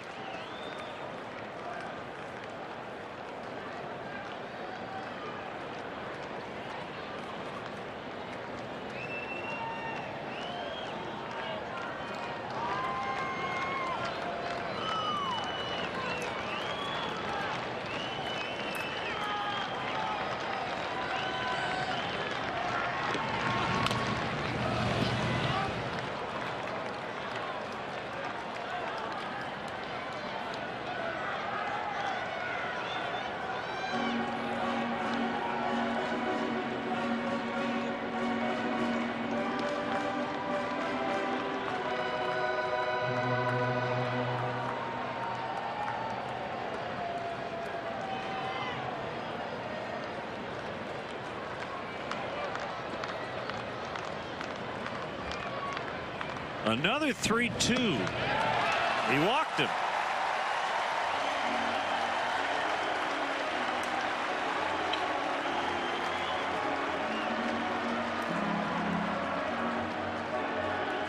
This game is gone. There was no way it was going to end without a little drama, one way or the other.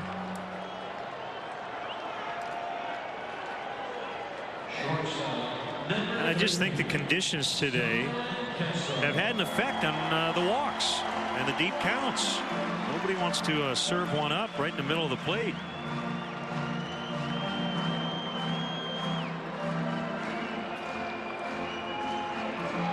Cubs have taken better advantage of the walks. They've taken 11 of them. Cubs pitching has only walked 3 Brewers. Even though the Brewers lead this game 11-9. And it's Castro.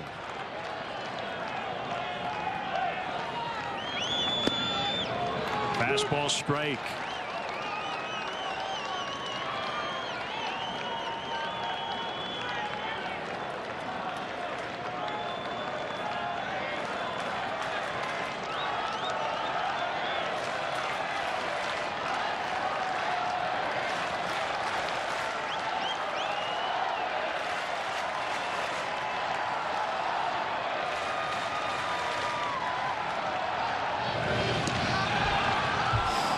Was that close? That was really close.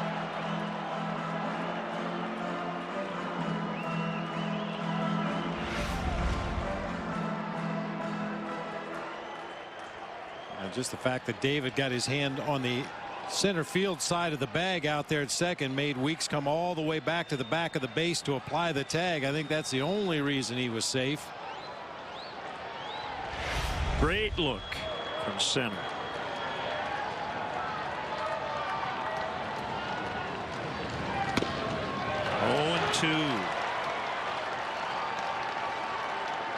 Paints the outside corner.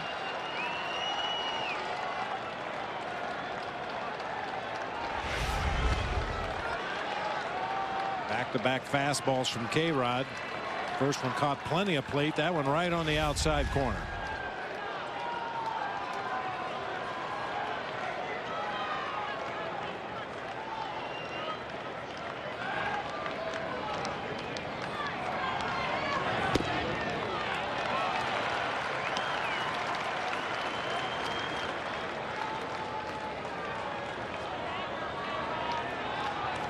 Bit more difficult a proposition, but you know, Castro would love to celebrate his brand new multi-year contract with a game-ending 3-run homer.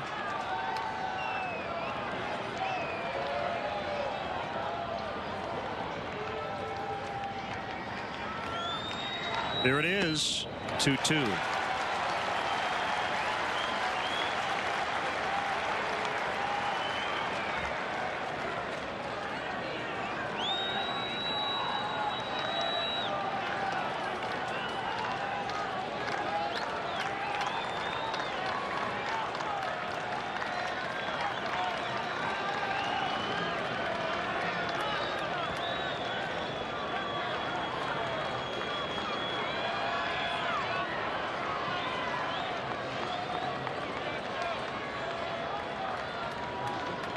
Pitch number 21 of the inning.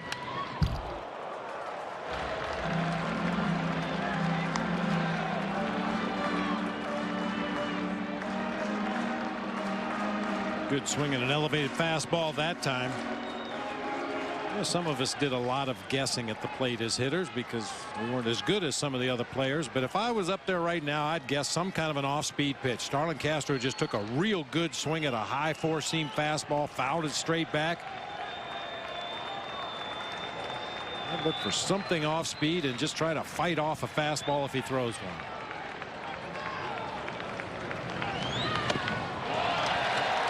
For an 0-2 start, it's full. Rizzo on deck. Tying runs on base here in the ninth.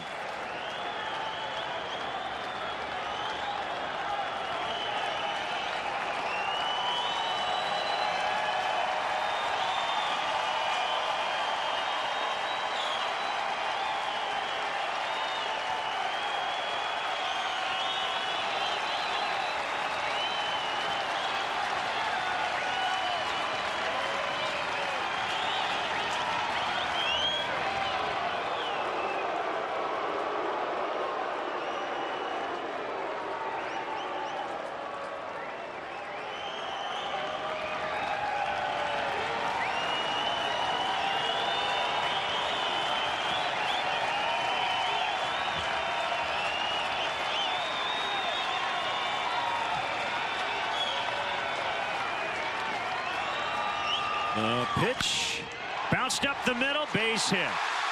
De Jesus scores. Valbuena on his way to third. That's key. He's there with one out. And the Cubs are within one. 2 RBIs today for Castro. 11-10. Boy, Cubs are getting the idea about grinding out these at-bats, fouling off the tough pitches, making that opposing pitcher make more deliveries. Ultimately, K-Rod throws a fastball on that outside corner. Castro with a hard grounder back up the middle of the field. We got action.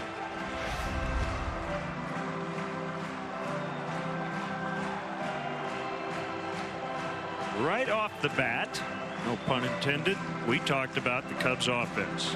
2 runs in the last 2 games combined. They've responded with 10. They're still trailing, however.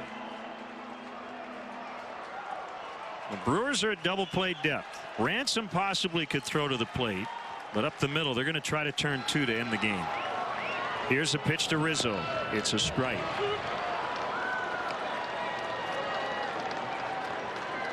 Hart holding on Castro at first. Valbuena the tying run at third. Still very deep in the outfield.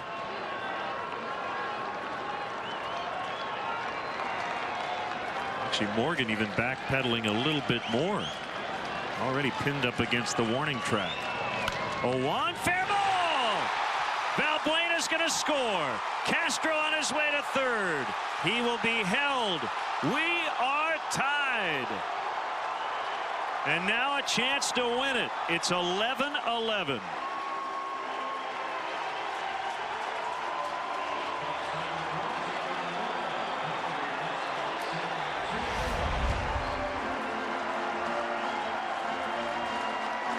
There's a changeup, caught a lot of plate. Rizzo shoots it right past Corey Hart down into that right field corner. Pat Listash, the third base coach, just hoping for some kind of bobble by Aoki out there in that right field corner, but he got to it cleanly. Strong throw back into the infield. He had no choice but to hold Castro up at third base. So now the outfield and infield are in. See how they work to Soriano with a base open. Nasty curve for a strike. Castro the winning run now at third.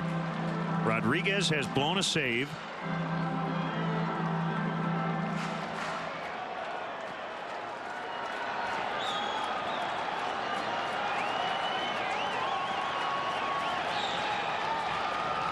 The 0-1. Cubs win. Soriano out in the left center. A 3-run ninth. They win it 12-11.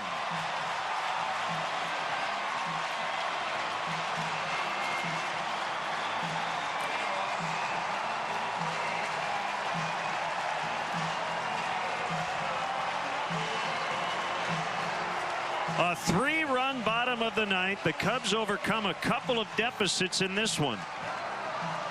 They were down 6. They tied it. The Brewers then scored 2 in the late innings. They would get 3 in the bottom of the ninth. Boy, it came on a breaking ball. Alfonso Soriano stayed on that slider, working its way toward the outside corner, just drives that ball to the gap in left center field. What a comeback. What a day. Wow. An epic final game of this season series, and the Cubs hang in there and win it. Let's go down to the field and Gail Fisher. All right, guys, thank you. Alfonso Soriano, I think Bob Brenly was calling breaking ball there. What were you looking for with that pitch? You know, I just tried to put the ball in play. You know, he threw me the fresh pitch, very good breaking ball, and I say I just want to put the ball in play. So I don't try to hit it hard, just put it in play and try to win the game.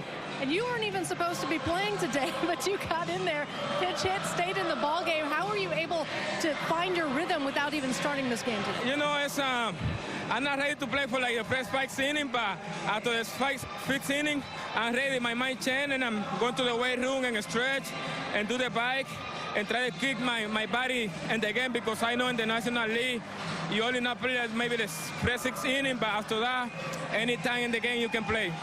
Obviously, a lot of guys with some good games today. David DeJesus gets this rally going in the 9th inning. What does it say about everyone in this lineup not giving up? You know, I'm happy for Dave, man. He's a great man and great player, so he had a very good day today, and I think we had to, you know, being blessed that we had DeJesus in this team because he's a very good baseball player. All right, feel good to get the win today. Yeah, thank you. All right, guys, let's send it back to you. Well, what a game. 12-11 the final. And the Cubs just, as we said, Bob, you've got outs left to work with. You've got a chance. Well, we said it early in the ball game when they fell behind 4-3 after the Jonathan Lucroy grand slam. You know, don't get your head down. There's a lot of baseball left to play. Very conducive to offense here at Wrigley Field today. A vulnerable Brewers bullpen, and the Cubs just kept grinding away and grinding away till Soriano ends it with that rip into the gap in left center. 4 hours, 9 minutes. 23 runs, 31 hits, a combined 20 men left on base, and the Cubs win. So for Bob and our entire CSN crew, Len Casper saying so long from Wrigley Field. Final today in a thriller. Cubs 12, Brewers 11. We're right back here tomorrow, 12:30 for pregame live. Giants and Cubs to start a holiday weekend series. In-game scoring provided by ScorePad. You've been watching Cubs baseball on Comcast Sportsnet, now part of the NBC Sports Group. Hi, I'm David Kaplan, standing by in our downtown Chicago studios for Horseshoe Casino Cubs Postgame Live. Todd Hollingsworth and I will break down all the action, hear Dale Swaim's postgame comments, and look ahead to tomorrow's series opener with the Giants. Plus, we are interactive today with Susanna Collins. Tweet your questions, comments to hashtag Cubs Talk. Now back to Holly and I after this, right here on CSN.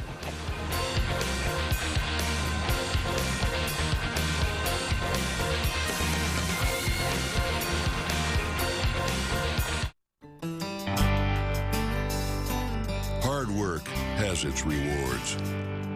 And since 1873, Coors Banquet has rewarded efforts like yours with a beer made the hard way, using only Rocky Mountain water and the best high country barley. It's an uncompromising stance, but if you're of like mind, roll up your sleeves. We've got a banquet waiting for you. Coors, the banquet beer. Watching sports on Xfinity from Comcast is like having a front row seat to the biggest moments. With NFL Red Zone, ESPN Goal Line, and the Watch ESPN app, you're right there for all the action.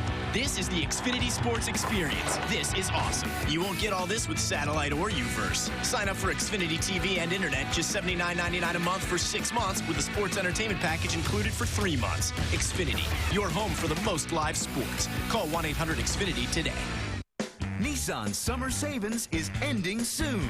But before it does, we're bringing you up to $1,500 holiday bonus cash on top of existing offers on popular models. A $219 lease for 24 months on the all-new Altima. Save up to $3,500 on the cargo-capable Rogue. Now get up to $1,500 bonus cash. Visit ChooseNissan.com. Test drive at your local Nissan dealer today. Hurry, bonus cash ends September 4th.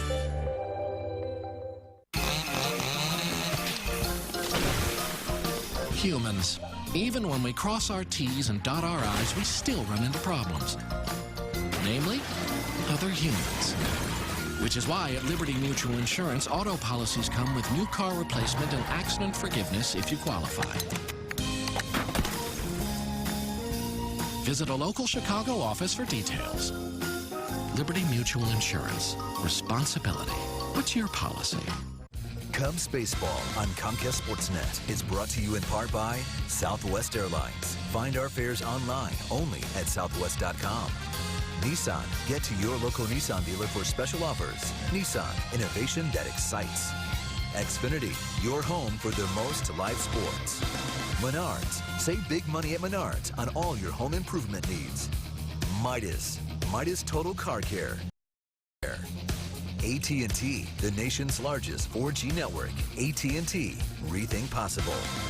And by Honda. Visit your local Chicagoland Honda dealer for more information on current offers.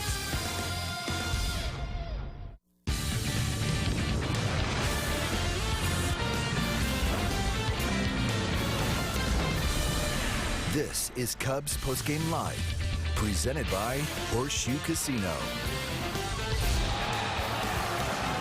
The 0-1. Cubs win! Soriano out in the left center. A 3-run night. They win it 12-11. Cubs roar back from two different deficits. 12-11 the final. 31 hits between the two teams. A huge day for Jonathan Lucroy, but the Cubs find a way to get it done. All right, welcome to our post-game show presented by Horseshoe Casino. Before we do anything, let's go to Dale Swaim, brought to you by Xfinity. I guess it was 9-3 at one time, and things were, taken for granted, and kind of really got ugly there. It wasn't the happiest guy in the world in about the 5th inning. Not just the score, but just some things that went on. But, it was nice to see everybody from the guys on the bench battle back and then obviously win it. There's multiple heroes in that game with DeJesus and Valbuena getting on base I don't know how many times today and having great at-bats and getting to those situations. Sori, Castillo, and then Jackson coming through huge in that inning, basically, when you're just kind of throwing in everybody right there to try and get that game back in hand, and it all worked out. So and that was nice. It was one of our, probably, if not obviously, our best win of the year. You've been talking about grinding out at bats a lot lately. It seemed like 11 walks today. That was a season high. Even Casper's batting at 9, he's down to 2, batting back. Yeah, I mean, he had some good at-bats today. He let one get away, but other than that, when we can walk 11 times, there was some grinding going on in 9 innings, so it was pretty impressive. There were some great at-bats, and guys saw a lot of pitches and got to counts and ended up getting some hits, too, in those situations.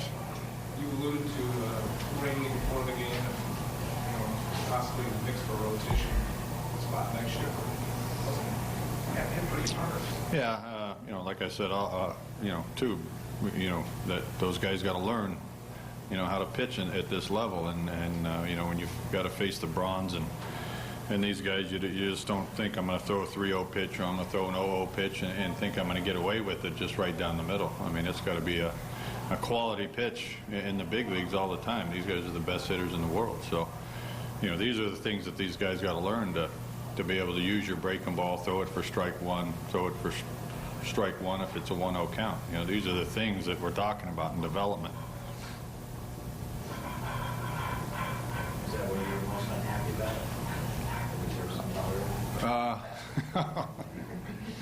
I probably would have had to write everything down.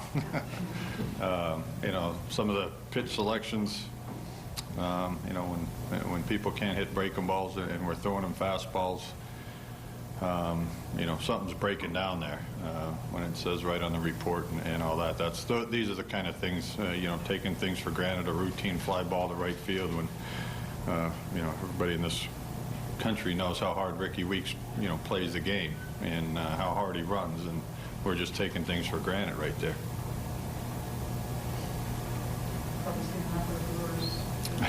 Yeah, it's a tough lineup right now for our pitchers to keep intact, that's for sure.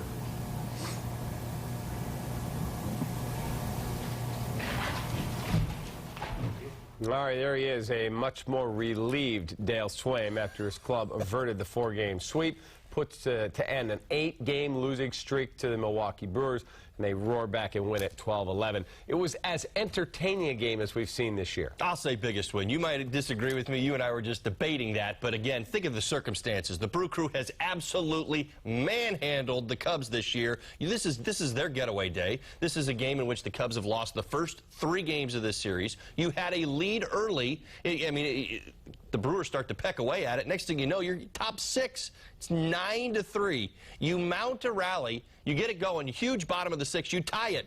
One batter later, you've already surrendered the lead again. You're losing 10-9, 11-9, and then you get it done in the 9th inning. To me, biggest one of the year. All right, let's go over to our Discount Tire Interactive Suite. Susanna Collins is there. Susanna, I know there are a lot of people excited about the win today, and maybe even getting this guy on Twitter. Absolutely. I mean, to be honest, that was sort of the dominant topic of conversation. But, you know, first you can join the discussion. You can log on to csnchicago.com, or you can tweet us using hashtag Cubs Talk. But Holly, people want you and Brenly on Twitter. When is this going to happen? Talk to Come Bob. on. Bob joins, I'll join. There you go. Bob was saying that if the Cubs won today, that he was going to join. So pressure's on, man. I don't believe you for 1 second. I will say this. If Bob joins, I will pony up. I think Bob did decide to join if the Cubs came back to win. So we got to get we'll see Baseball Holly. That's your handle. Well, we will see.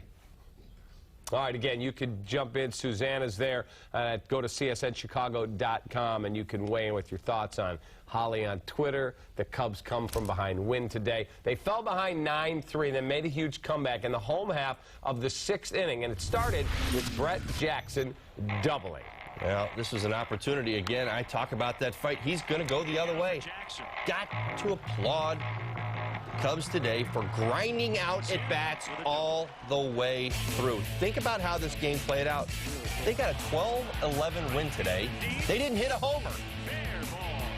11 walks, 7 strikeouts, and a bunch of hits. When we talk about the time of this game, the reason the game was so long is because they didn't surrender at bats. They kept fighting, and this is what you got to see. You have to separate. You have to play in the moment. Cubs did just that in the bottom of the 6th. Everybody putting together big at bats. You see Louis Balbuena right there, 3-2 pitch. We had 4 walks in that inning. 3 are going to score. You get some big singles, a couple big doubles. Brett Jackson's going to have a big hit in this inning as well. It was hard to keep up with, folks, but I'll tell you, it was an awful lot of fun. Nobody wanted to make an out. Right there's Brett Jackson again, second time in the inning, finding a way to get the job done, and the Cubs come around to tie the game. Brett Jackson 2 for 3 today, and you know, a couple weeks ago he's hitting like 100. He's up to 216, and I know the 216 isn't anything to write home about, but when you think where he was, how much better he's gotten, it's great to see. Now, the Cubs entered the 9th inning down 11-9, but Todd, they never gave up in this one. They found a way to get the job done. There's David DeJesus at the start. This is what we applaud David DeJesus for all year long. He has been the leader of the big at bat. I mean, he's going to give you. I commented after 2 at bats in this game. You know how many pitches David DeJesus had seen? 16 pitches in his first 2 at bats in this ballgame. I mean, talk about great leadership, a great lead. I mean, not the sexiest numbers in the world, but again, a roadmap, a veteran leader on your team. All right, time now for our Sports Authority play of the game. After that double, we are locked up, and here is how the Cubs won it. Alfonso Soriano got a hanging slider, and he whacked it. Well, number one, how do you pitch to him right there? Of course, I understand the circumstances and the length of the game and going through bullpens, but Sori, he had put together some pretty good at-bats. I know there were a couple of walks leading to this, but he gets a hanger, hang and bang. That's what you do. You don't have to slow it down. Sori did everything he needed to do to elevate a pitch. I'm really, honestly surprised at the pitch selection right there. But Sori gets the biggest hit of the day. When did he get into this game? In the middle, but 6th, 7th inning right there. He gets 2 walks and a hit. And a walks and a hit. And the game winner walk-off fashion. Again, for me, biggest win for the Cubs.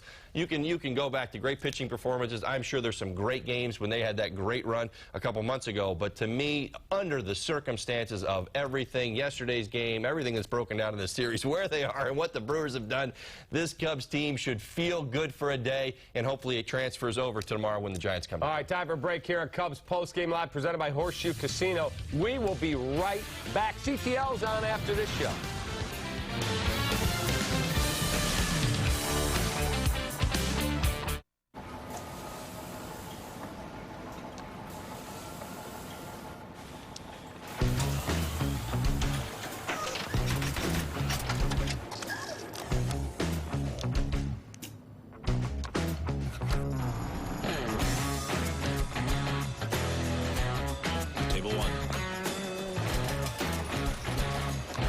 Traveled all this way. Make it worth their while. You can listen to satellite radio. You can make a hands-free call. You can relax in the comfortable interior. But with a proven 5.3-liter Vortec V8 and a high-strength steel frame, you can't take the truck out of the GMC. Celebrate Labor Day and get 0% financing plus no payments for 90 days on any 2012 Sierra. Or get a total value of $6,500 on this specially equipped Sierra. Or qualified buyers trade up to get $8,000. Watching sports on Xfinity from Comcast is like having a front row seat to the biggest moments. With NFL Red Zone, ESPN Goal Line, and the Watch ESPN app, you're right there for all the action. This is the Xfinity Sports experience. This is awesome. You won't get all this with satellite or UVerse. Sign up for Xfinity TV and internet, just $79.99 a month for 6 months with a sports entertainment package included for 3 months. Xfinity, your home for the most live sports. Call 1-800-XFINITY today. Humans. Even when we cross our T's and dot our I's, we still run into problems. Namely, other humans. Which is why at Liberty Mutual Insurance, auto policies come with new car replacement and accident forgiveness if you qualify. Visit a local Chicago office for details. Liberty Mutual Insurance. Responsibility. What's your policy? I gladly referred some of my friends to DirecTV, and now I get $40 a month off my bill. If I'm happy with something, I'm going to tell my friends about it. You know, I've referred people to my mechanic, but he's never given me a free oil change. But with DirecTV, when I refer somebody, I get a discount, and I think that says something about them. Refer a friend to DirecTV, and you'll both get $10 off your bill every month. Just give them your account number before they call 1-855-REFER-NOW. I referred 4 of my neighbors to DirecTV, and now I get $40 off my bill every month. But the real reason I did it was that stupid cable van. It seemed like every week there it was, ripping out this, tearing up this. I mean, it was always something. DirecTV is reliable, and you get the best channels. Refer a friend to DirecTV, and you'll both get $10 off your bill every month. Just give them your account number before they call 1-855-REFER-NOW.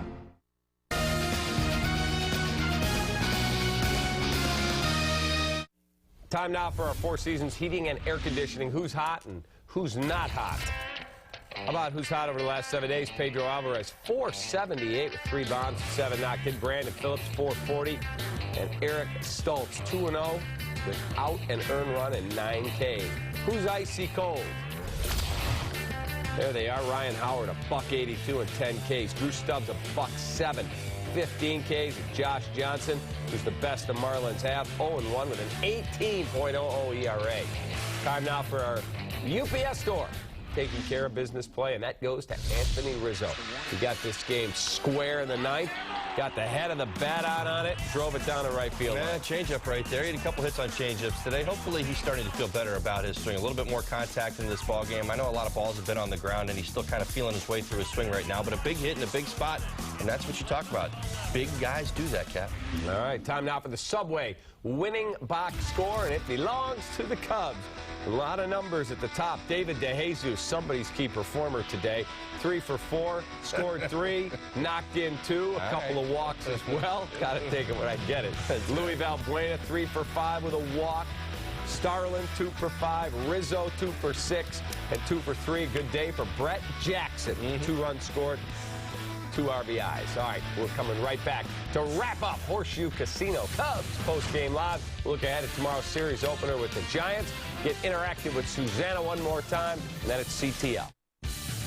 Cubs Postgame Live is brought to you by Menards. Save big money at Menards on all your home improvement needs. Build up big savings during the Menards construction sale. Seal up cracks with DAP 100% silicone sealant. It's waterproof, weatherproof, and won't crack or dry out. In a variety of colors, get 2 10-ounce tubes for $5. Update your home with Stone Master manufactured stone veneer siding. Get Springbrook or Riverstone $2.79 a square foot. Stone Mortar Mix works as a veneer base coat application and joint grouting. A 60-pound bag is $4.88. Save big money at Menards. We asked over 3,000 doctors to review 5-Hour Energy, and what they said is amazing. Over 73% who reviewed 5-Hour Energy said they would recommend a low-calorie energy supplement to their healthy patients who use energy supplements. 73%. 5-Hour Energy has 4 calories and is used over 9 million times a week. Is 5-Hour Energy right for you? Ask your doctor. We already asked 3,000. How do you make summer feel 90 days longer? Get to the Mazda Summer Drive, because you can save big on a 2012 Mazda 3 with no payments for 90 days and 0% APR for 60 months. So get our hottest deal of the summer on the 40 MPG Highway Mazda 3 with SkyActiv technology. 0% APR for 60 months, no payments for 90 days. Only at the Mazda Summer Drive, and only for a limited time. Wow, you guys have it easy. I wish I had U-verse when I was your age. In my day, we didn't have these fancy wireless receivers. If I had a sleepover, I couldn't just move the TV into the playroom. No, we had to watch movies in the den because that's where the TV outlet was. And if Dad was snoring on the couch, we muscled through it. For real? Your generation has it made. The wireless receiver, only from AT&T UVerse. Get a free wireless receiver with a qualifying UVerse plan. Rethink possible. Now listen to me. I've seen you grow as players and grow as a team. And no matter what happens out there, you will walk out of this locker room better than when you walked in. Win or lose, you are all champions. These have always been the rooms where teams are built, and Sports Authority will always supply just the right tools. Because we have everything for every team with unbeatable values. Sports Authority, all things sporting good. Cubs baseball on Comcast Sportsnet is brought to you by Cholula Hot Sauce, the flavorful hot sauce with the iconic wooden cap. All right, let's check out the pitching matchup for tomorrow's series opener with the Giants' Madison Bumgarner. Solid arm against Chris Volstad, who for the first time in a long time could say he's coming off a win. One of the best in the business versus, well, one of the best of the week. He is coming off one of his best starts, and he did pick up his win. Want to see him be real aggressive with that fastball. We're talking Chris Volstad. When he's doing it, when he's not relying on his secondary pitches too much, he's pretty good. Hopefully that's what you see. The Giants, they've been playing okay. They took it to the Astros, so I'm not really grading them throughout this week. But again, they're a team that's in it, so it's going to be one of those teams. Cap, we talked about this. Playoff contenders. Get up for them. Get excited. You got an opportunity. People are going to be watching the Giants team as they push for the playoffs. All right, let's send it over to Susanna Collins in the Discount Tire Interactive Suite. Hey, guys. Well, yeah, Matt from Skokie wants to know who you guys are looking forward to seeing play that will be called up to the 40-man roster. Anybody in particular? I think they're all here. Pretty much. Well, you got to imagine Tony Campana. Tony Campana. Probably come one. up. Yeah. Everybody's favorite. So yesterday people were tweeting in what other sport could a Cub player play, and the best tweet was Tony Campana as a jockey. Yeah. So I'd like to see his speed come back up. So, yeah, no doubt. I want to see him get a little bit of playing time again. I see him as an extra piece to the puzzle, maybe as a fourth outfielder. When he was in that role, I thought he did a fantastic job of it. I just, for what he brings, the dynamic that he has late in ball games, he does change games. I just hope that he finds a role. And maybe it's not here. Maybe it's with another ball club, a veteran team. But I kind of pushed the Yankees towards the deadline. I thought maybe that would be a spot for him. But got to find a way to get his speed in the lineup a little bit. All right, I'll see you at the yard tomorrow. Holly and I will have pregame live from Wrigley tomorrow. Thank you for watching Horseshoe Casino. Cubs postgame live. Chicago Tribune live is next. Cubs win today, 12-11. We will see ya. Cubs postgame live is presented by Horseshoe Casino. Nobody does more for the gambler than Horseshoe Casino. Just 20 minutes from downtown Chicago.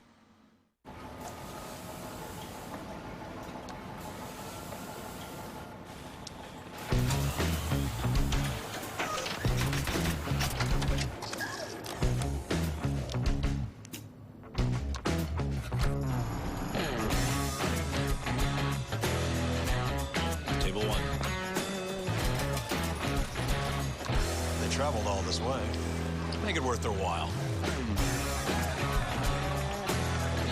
When is the best time for mouth-watering wings? Game time. Family time. Party time. Anytime. Enjoy Wingstop's regular or boneless wings in 10 mouth-watering flavors. Cooked to order with a variety of fresh homemade sides to choose from. Wingstop, the wing experts. Nissan's summer savings is ending soon. But before it does, we're bringing you up to $1,500 holiday bonus cash on top of existing offers on popular models. A $219 lease for 24 months on the all-new Altima. Save up to $3,500 on the cargo-capable Rogue. Now get up to $1,500 bonus cash. Visit ChooseNissan.com. Test drive at your local Nissan dealer today. Hurry, bonus cash ends September 4th. I wasn't expecting to be back so soon. Everything all right? It's perfect. We'd like the free installation sale again. Get free installation on select carpet, hardwood, or laminate. 773-202 Luna. Cubs baseball on Comcast Sportsnet is brought to you by Cholula Hot Sauce, the flavorful hot sauce with the iconic wooden cap. I referred my friend to DirecTV, and now I get $10 off my bill every month. But helping her save some money, that just means the world to me. See, we get some really bad tornadoes around here, and at one point, she lost everything that she had. So when it came time to rebuild, I told her about DirecTV. Refer a friend to DirecTV, and you'll both get $10 off your bill every month. Just give them your account number before they call 1-855-REFER-NOW. Everyone's talking about the hottest cars on the road, and Gerald Kia has them. At Gerald Kia, it is possible to have a stylish car at an affordable price. Kias have the highest MPG in the industry, and Gerald Kias are backed by our exclusive lifetime warranty. Get the stylish 2012 Optima for only $164 a month, or the sporty 2013 Sorento for just $176 a month. Don't get left behind. Catch the excitement only at Gerald Kia. Gerald Kia, just minutes from 355 and I-88, or visit us at geraldauto.com. The White Sox had a chance to split, but they leave Baltimore in a crabby mood, dropping 3 of 4 to the Orioles. Now they need to regroup for this weekend's huge AL Central showdown with the Motor City Kitties. We'll get you set for that game. We don't know if Brian Urlacher will play Week 1. We do know that the NFL will use replacement officials when the regular season begins. Former NFL official, one of the game's very best, Jerry Markbright, will join us to talk about the latest labor issue in the league. And Notre Dame has disciplined players. Today they disciplined their radio analyst, Alan Pinkett, sent home from Ireland a day after he said in a radio interview on The Score that the Irish needed some criminals and bad citizens. Did the university overreact? We'll discuss that and a whole lot more on CTL. It starts right now.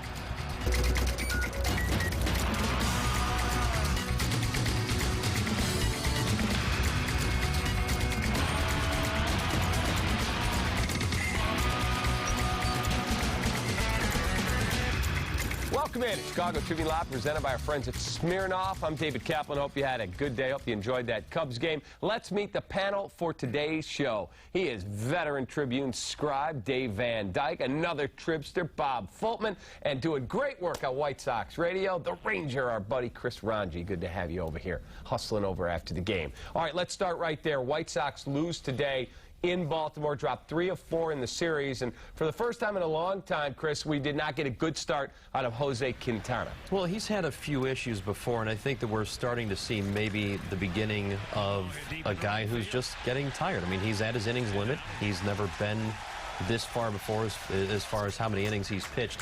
And for both he and Chris Sale, they're going to have to worry about keeping those guys fresh. And I know that they say that right now they haven't made a whole lot of plans to back them up, give them extra days rest, but they're going to kind of have to, I think.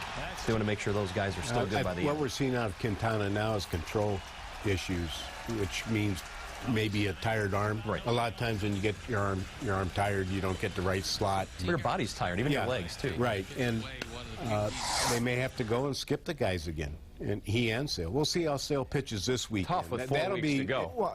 Well, it'll be very interesting this weekend when Sale pitches against Verlander to see, you know, has he regrouped and be able to do it, or do they need to skip him once? And the question is, the guy that you're going to replace him with, do you have a better chance with that guy than you would with maybe a tired Quintana? I mean, at some point, guys are going to have to fight through this. I mean, it's 4 weeks to go.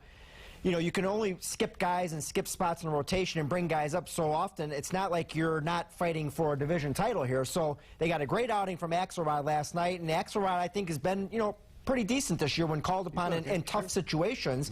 So you can kind of count on him, but, you know, if you're worrying about Sale, too, and backing him up, and who knows what's going on with Gavin Floyd, you know, you're basically down to like a 1.5-man rotation, and that one guy, Jake Peavy, is a guy that still, I think, every time he throws, everybody's kind of holding their breath. He's got a lot of innings. Peavy's pitched more, or will pitch more innings this year than he's pitched since in a couple of years. No, I think 2007. Yeah, and one thing I would say about that is, I would be willing to sacrifice one start from Sale and one start from Quintana, have Axelrod or whoever pitch those games, Santiago. Or Umber, and see what happens. You still might win those if that buys them maybe each another couple starts down the stretch where they're better. All right, for the Detroit perspective, let's go live to the Motor City. Bring in Craig Monroe, who's the studio analyst for the Tigers television broadcast. Craig, everybody's waited all year long for the Tigers to step on the accelerator, throw it into overdrive, and boom, be gone. It has not happened. They are struggling again against Kansas City. The White Sox know about that. What do you see as Detroit? What type of club are the White Sox going to see tomorrow when they get there? Well, I'm hoping that I see a more consistent Detroit Tiger team. Obviously, we understand like they haven't been able to put it all together, but the mentality of this team is that they're going to play 9 full innings every single day, and so the effort has always been there, but they're just not getting that big hit when you need it, or when you get the big hit, you're not getting the pitching performance that you needed, and then when they're doing both of those things, the defense are not making the play. So I feel like with the mentality that this team has, you guys are going to it's going to be a fun weekend series. Hey, Craig, this is Dave Van Dyke from the Tribune.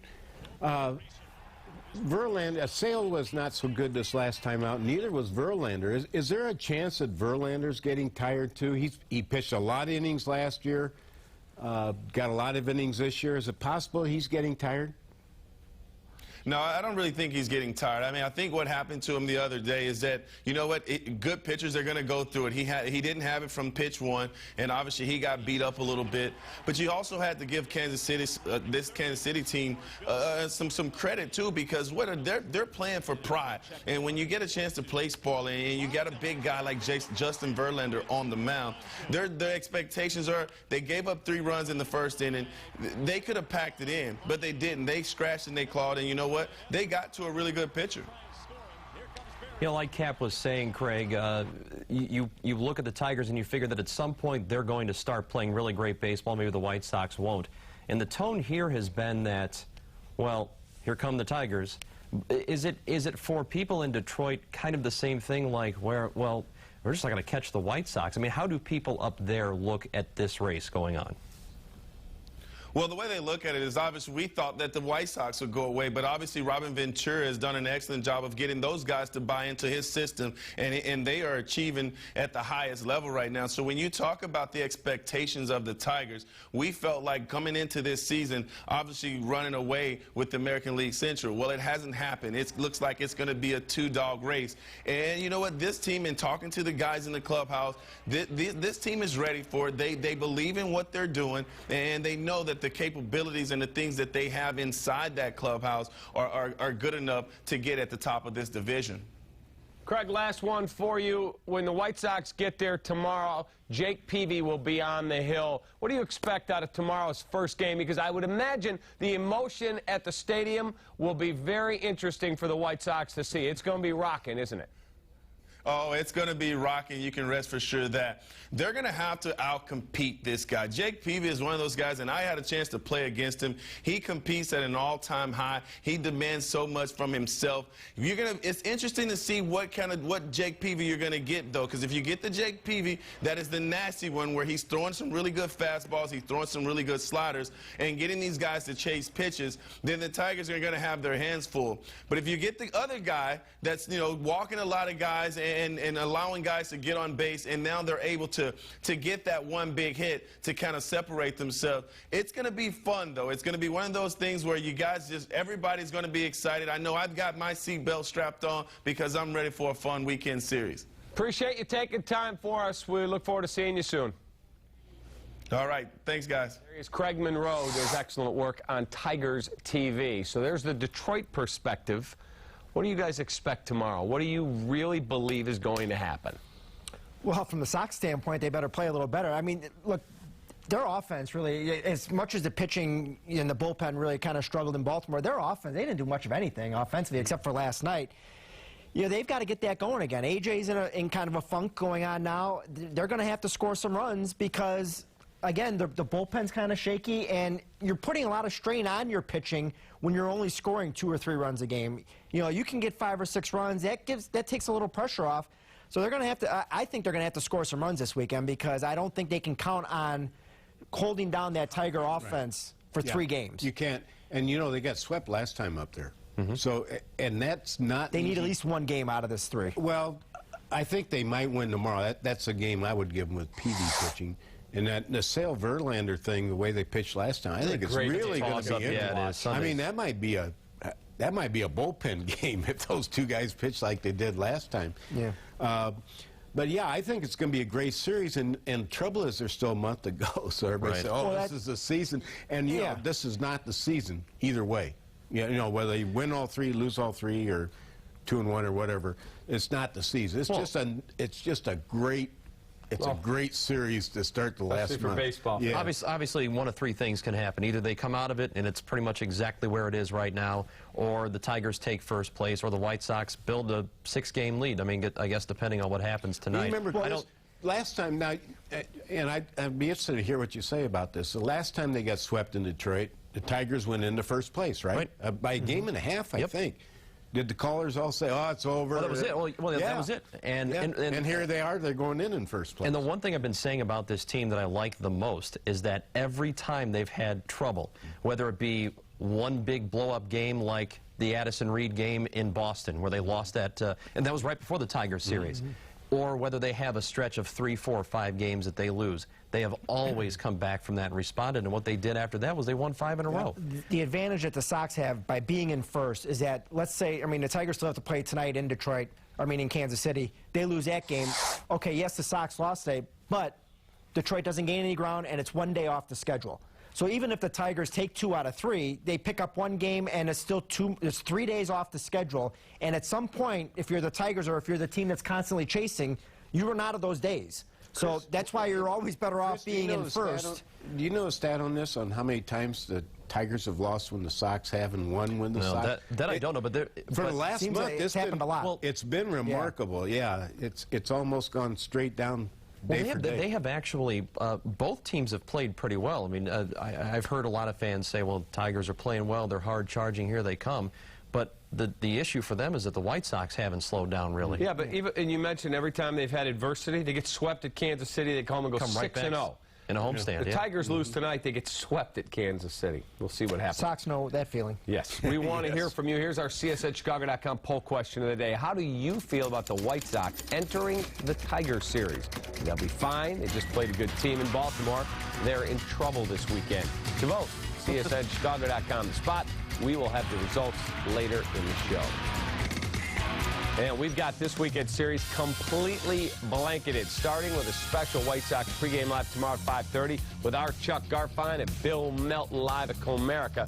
Then at 6, Hawk and Stoney take over. Postgame live immediately follows the game. The Chuck will report from Detroit all weekend long. That's right here on Comcast Sportsnet. When the Bears host the Colts, replacement referees will be on the field. The league and its officials are still in an impasse. We'll get the thoughts of a former referee, one of the league's all-time best. Jerry Markwright joins us next. And the Irish are disciplining players and radio analysts. Alan Pinkett won't be calling this Saturday's season opener in Dublin. Did Notre Dame go too far suspending him? CPL is back after this. Chicago Tribune Live is brought to you by the Chicago Tribune. Our team has your team covered in print, online, and on your mobile phone.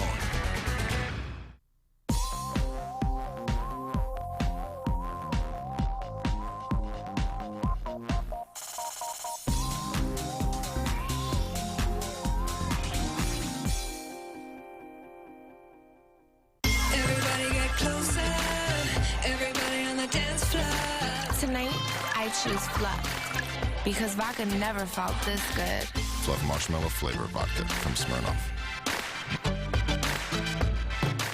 We're knocking out high prices with huge savings and low APR. during the main event sales event. Right now at Oakbrook Toyota in Westmont. Lease a brand new 2012 Camry LE for only $199 a month. The savings are a knockout. Bob Rohrman. Bob Rohrman, Oakbrook Toyota in Westmont. Just 5 minutes west of the Tri-State on Ogden Avenue. This is Henry. This is the first time he's ever held a baseball, and he's fascinated. But Henry has never seen a baseball hurled over 100 miles an hour. He's never seen one scooped up and rifled across the diamond, all in one step. He's never leapt from his seat as it disappears into the lights. Someday, Henry will realize just how remarkable that baseball is.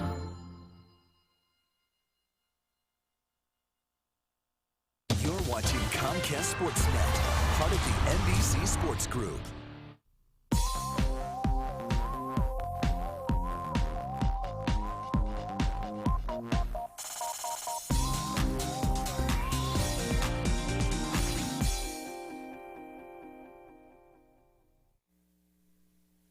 We have fouls by both teams during the kick.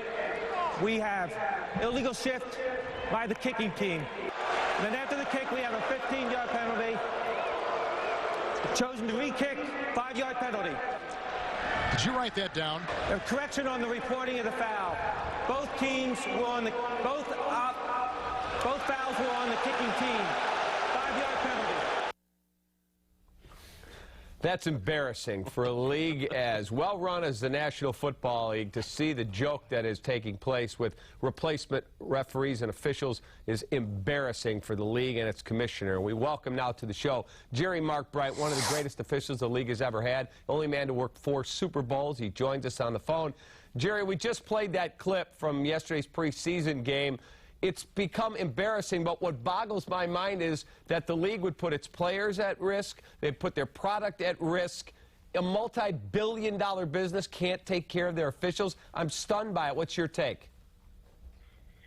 Well, unfortunately, their stand is that, and according to everything that I know, their initial offer is a take it or leave it. They have not negotiated with us since the 3rd of June. We've had 2 meetings, but they are not willing to negotiate. And you can't negotiate with yourself. And they're taking the hard line, and they apparently are going to go with the replacements. It's not a matter of how many mistakes the replacements make. They're going to make a ton of mistakes. The sadness is that the league doesn't feel that the officials are that important that they can't sit down and make a deal.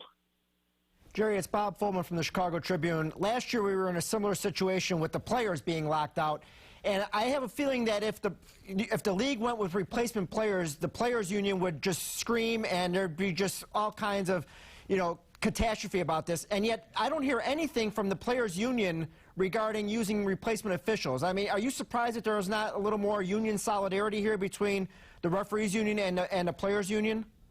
Well, I've read several articles asking DeMaurice Smith about this, and he said that he's very upset and that the players' safety is put at risk.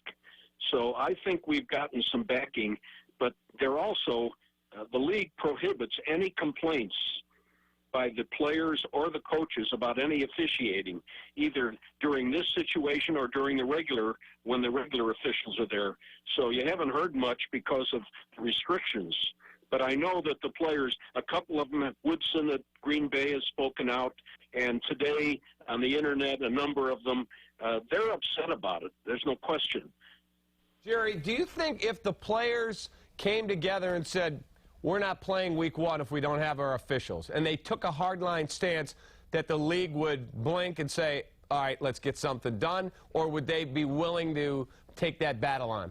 Would that be wonderful or what? It would be the greatest thing I'd ever seen in a long time. It would be wonderful, and the situation would be solved instantly. And let me just tell you this. Officials are ready right now. They could work tonight. The league has said that that would take an unmeasurable amount of time to cover the new rules and all of the nuances that they've been teaching the replacements. The fact is that The NFLRA has been studying, looking at video. They're all in condition. They've all had their physicals in March. They are ready to go. If this thing was settled today, they could work tomorrow. So that's just the put-off. Jerry, do you think that one thing that may come out of this, whenever it gets done, everyone always likes to boo the officials and think that they could do just as good a job sitting on their couch as the officials. Once they see regular games screwed up by officials that aren't competent enough to be there, that maybe they will understand and maybe appreciate the job that your people do? I would certainly hope that that's true, David. The officials are always taken for granted. But the integrity of the National Football League has always been the officials. They control a very competitive game. It's a big-time problem to control these guys, and the officials are the best in the land.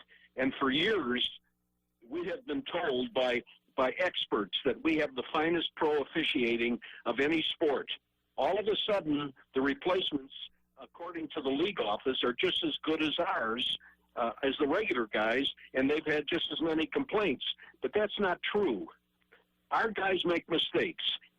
All officials make mistakes. But our guys are pros. They've spent their whole adult life officiating football. And nobody does a job like they do. Nobody. Jerry, we appreciate you taking time. Here's hoping that maybe DeMaurice Smith and his players will make a stand. I don't see it coming, but hopefully they would, because it would solve this immediately. We wish you guys all the best. Why don't you call him, David, and tell him what we said? You got it. I'll make that call tonight.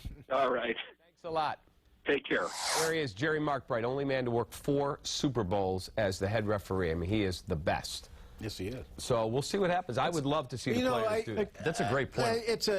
It's a replay league anyhow. Yeah, but you can't replay every single play. Boy, games already take 3 hours. Yeah, but the replacement officials aren't going to be that bad, are they? Horrible. Yes. They don't know the rules. Well, you know, these are not the top-end college guys. No, they're a member of the same union. I realize that. I realize that. And, you know, this all goes back to, it's the same situation that we have going on in the NHL. It's all about leverage, who has the leverage and who doesn't.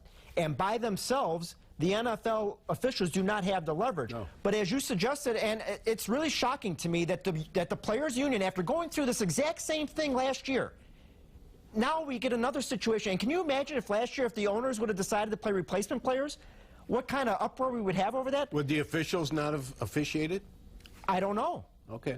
I don't know. But it seems that, you know, the players are being put at risk here by replacement officials, or it's just a union solidarity issue here. And as you suggested, if the players said, look, we're not going to play this 4th preseason game, do you think that that would get some movement? I would think it would. A lot of money at stake. But now do the players want to risk that after getting their deal? And that's what it comes down to. There's a lot of money at stake by saying we're not going to play. Well, yeah. Wait to see what happens after the replacements do a couple of games and how bad it is. If it is, in fact, going to be that terrible, players will say something about it. Yeah, but it's one thing, you know, you can, look, if DeMaurice Smith has already said, you know, this is an outrage and we're upset about this, yada, yada, yada, those are your words.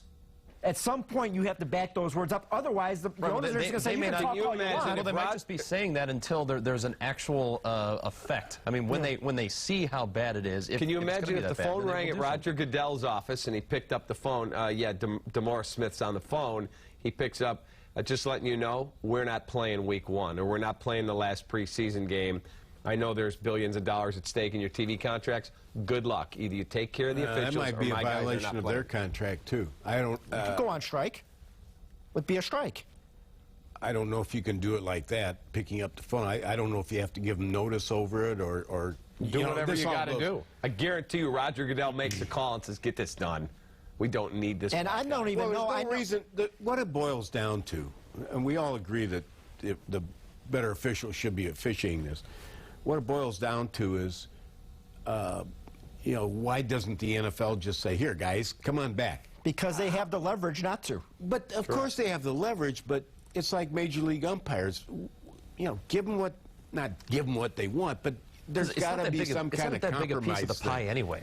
That's what I'm saying. Is it's not like what the this players is not the players. Yeah. Right. Before we get done, we're cut short because of Cubs baseball today. I want to bring up the Alan Pinkett story, which we played the audio yesterday. He was on the score here in Chicago.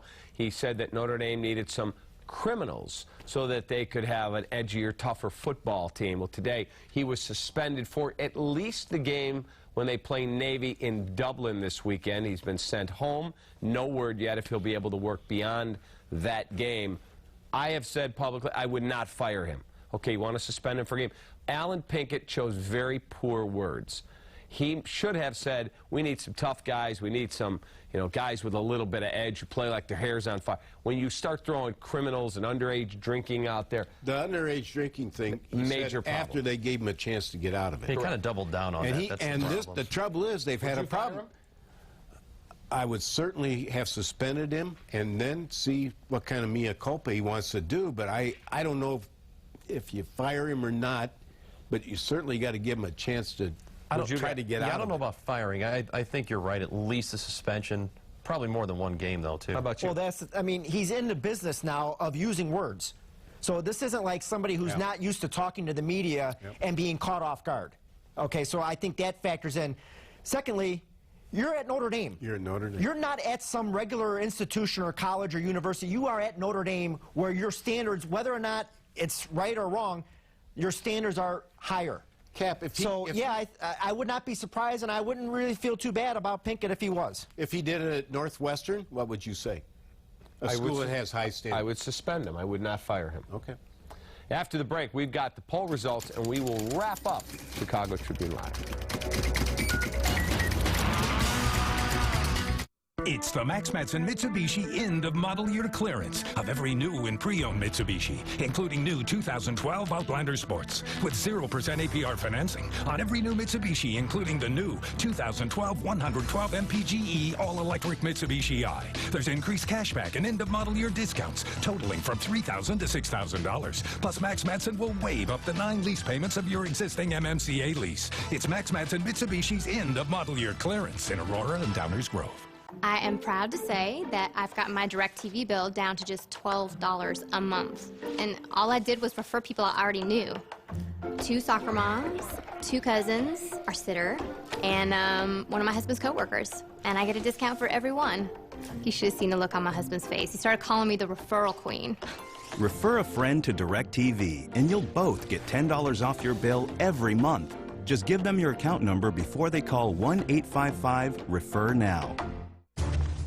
When the history of this season is written, it will be written in the mud, sweat, and tears of the combatants. And on the carpet of your beloved vehicle.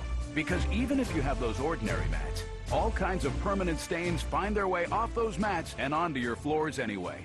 Unless you have WeatherTech floor liners. WeatherTech liners are laser measured to custom fit and perfectly protect your specific make and model, front, back, even up the sides. So all of life's little permanent reminders go into the liner and stay in the liner until you wash them away. You can find your WeatherTech floor liners at WeatherTech.com. Just enter your vehicle make and model, select the liner and color, and say goodbye to all those little resale robbing reminders. Questions? Give us a call at 1-800-CAR-MATS. Don't wait until it's too late. Order your WeatherTech protection today at WeatherTech.com. WeatherTech floor liners. Complete protection, completely American made at WeatherTech.com.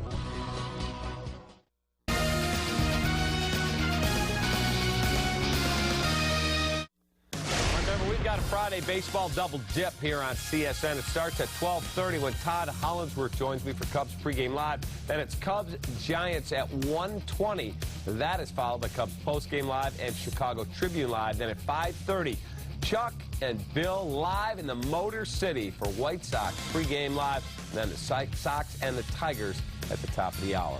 The poll question we asked, how do you feel about the White Sox heading into the Tigers series? 86% say they'll be fine. Very quickly, got 10 seconds. How many do they win? 2. They take 2 this time. 1. 1.5. That's all the time we have for today's edition of Chicago Tribune Live, presented by Smirnoff. Thanks to our guests. Sportsnet Central's next. Have a great night. I'll see you tomorrow.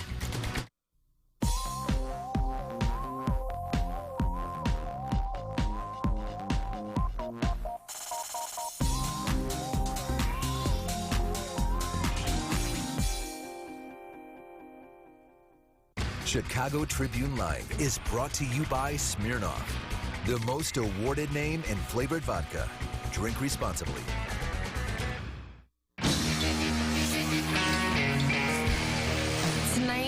choose whipped. Because vodka never felt this good. Whipped cream flavor vodka from Smirnoff. 10 million people have been killed or injured by drunk driving or not wearing a seatbelt over the past 15 years. That's enough to wipe out most of Illinois.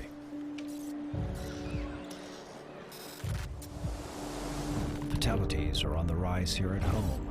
So is Illinois law enforcement, cracking down on drunk and unbuckled drivers because these statistics are people's lives. Great. Greater. The greatest hot tub sale of the summer at the Great Escape. Labor Day clearance prices on all remaining hot tubs from Jacuzzi, Viking, and Dynasty. Plus, get 0% interest payments until 2013.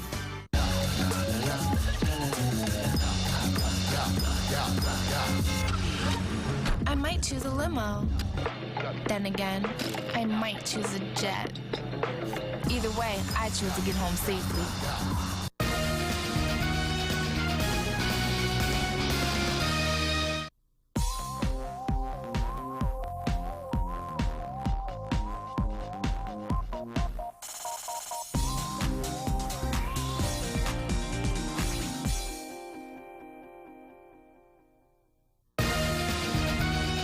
Hi, I'm Chris Sale. Catch the most White Sox games right here on Comcast Sportsnet, fans' best friend.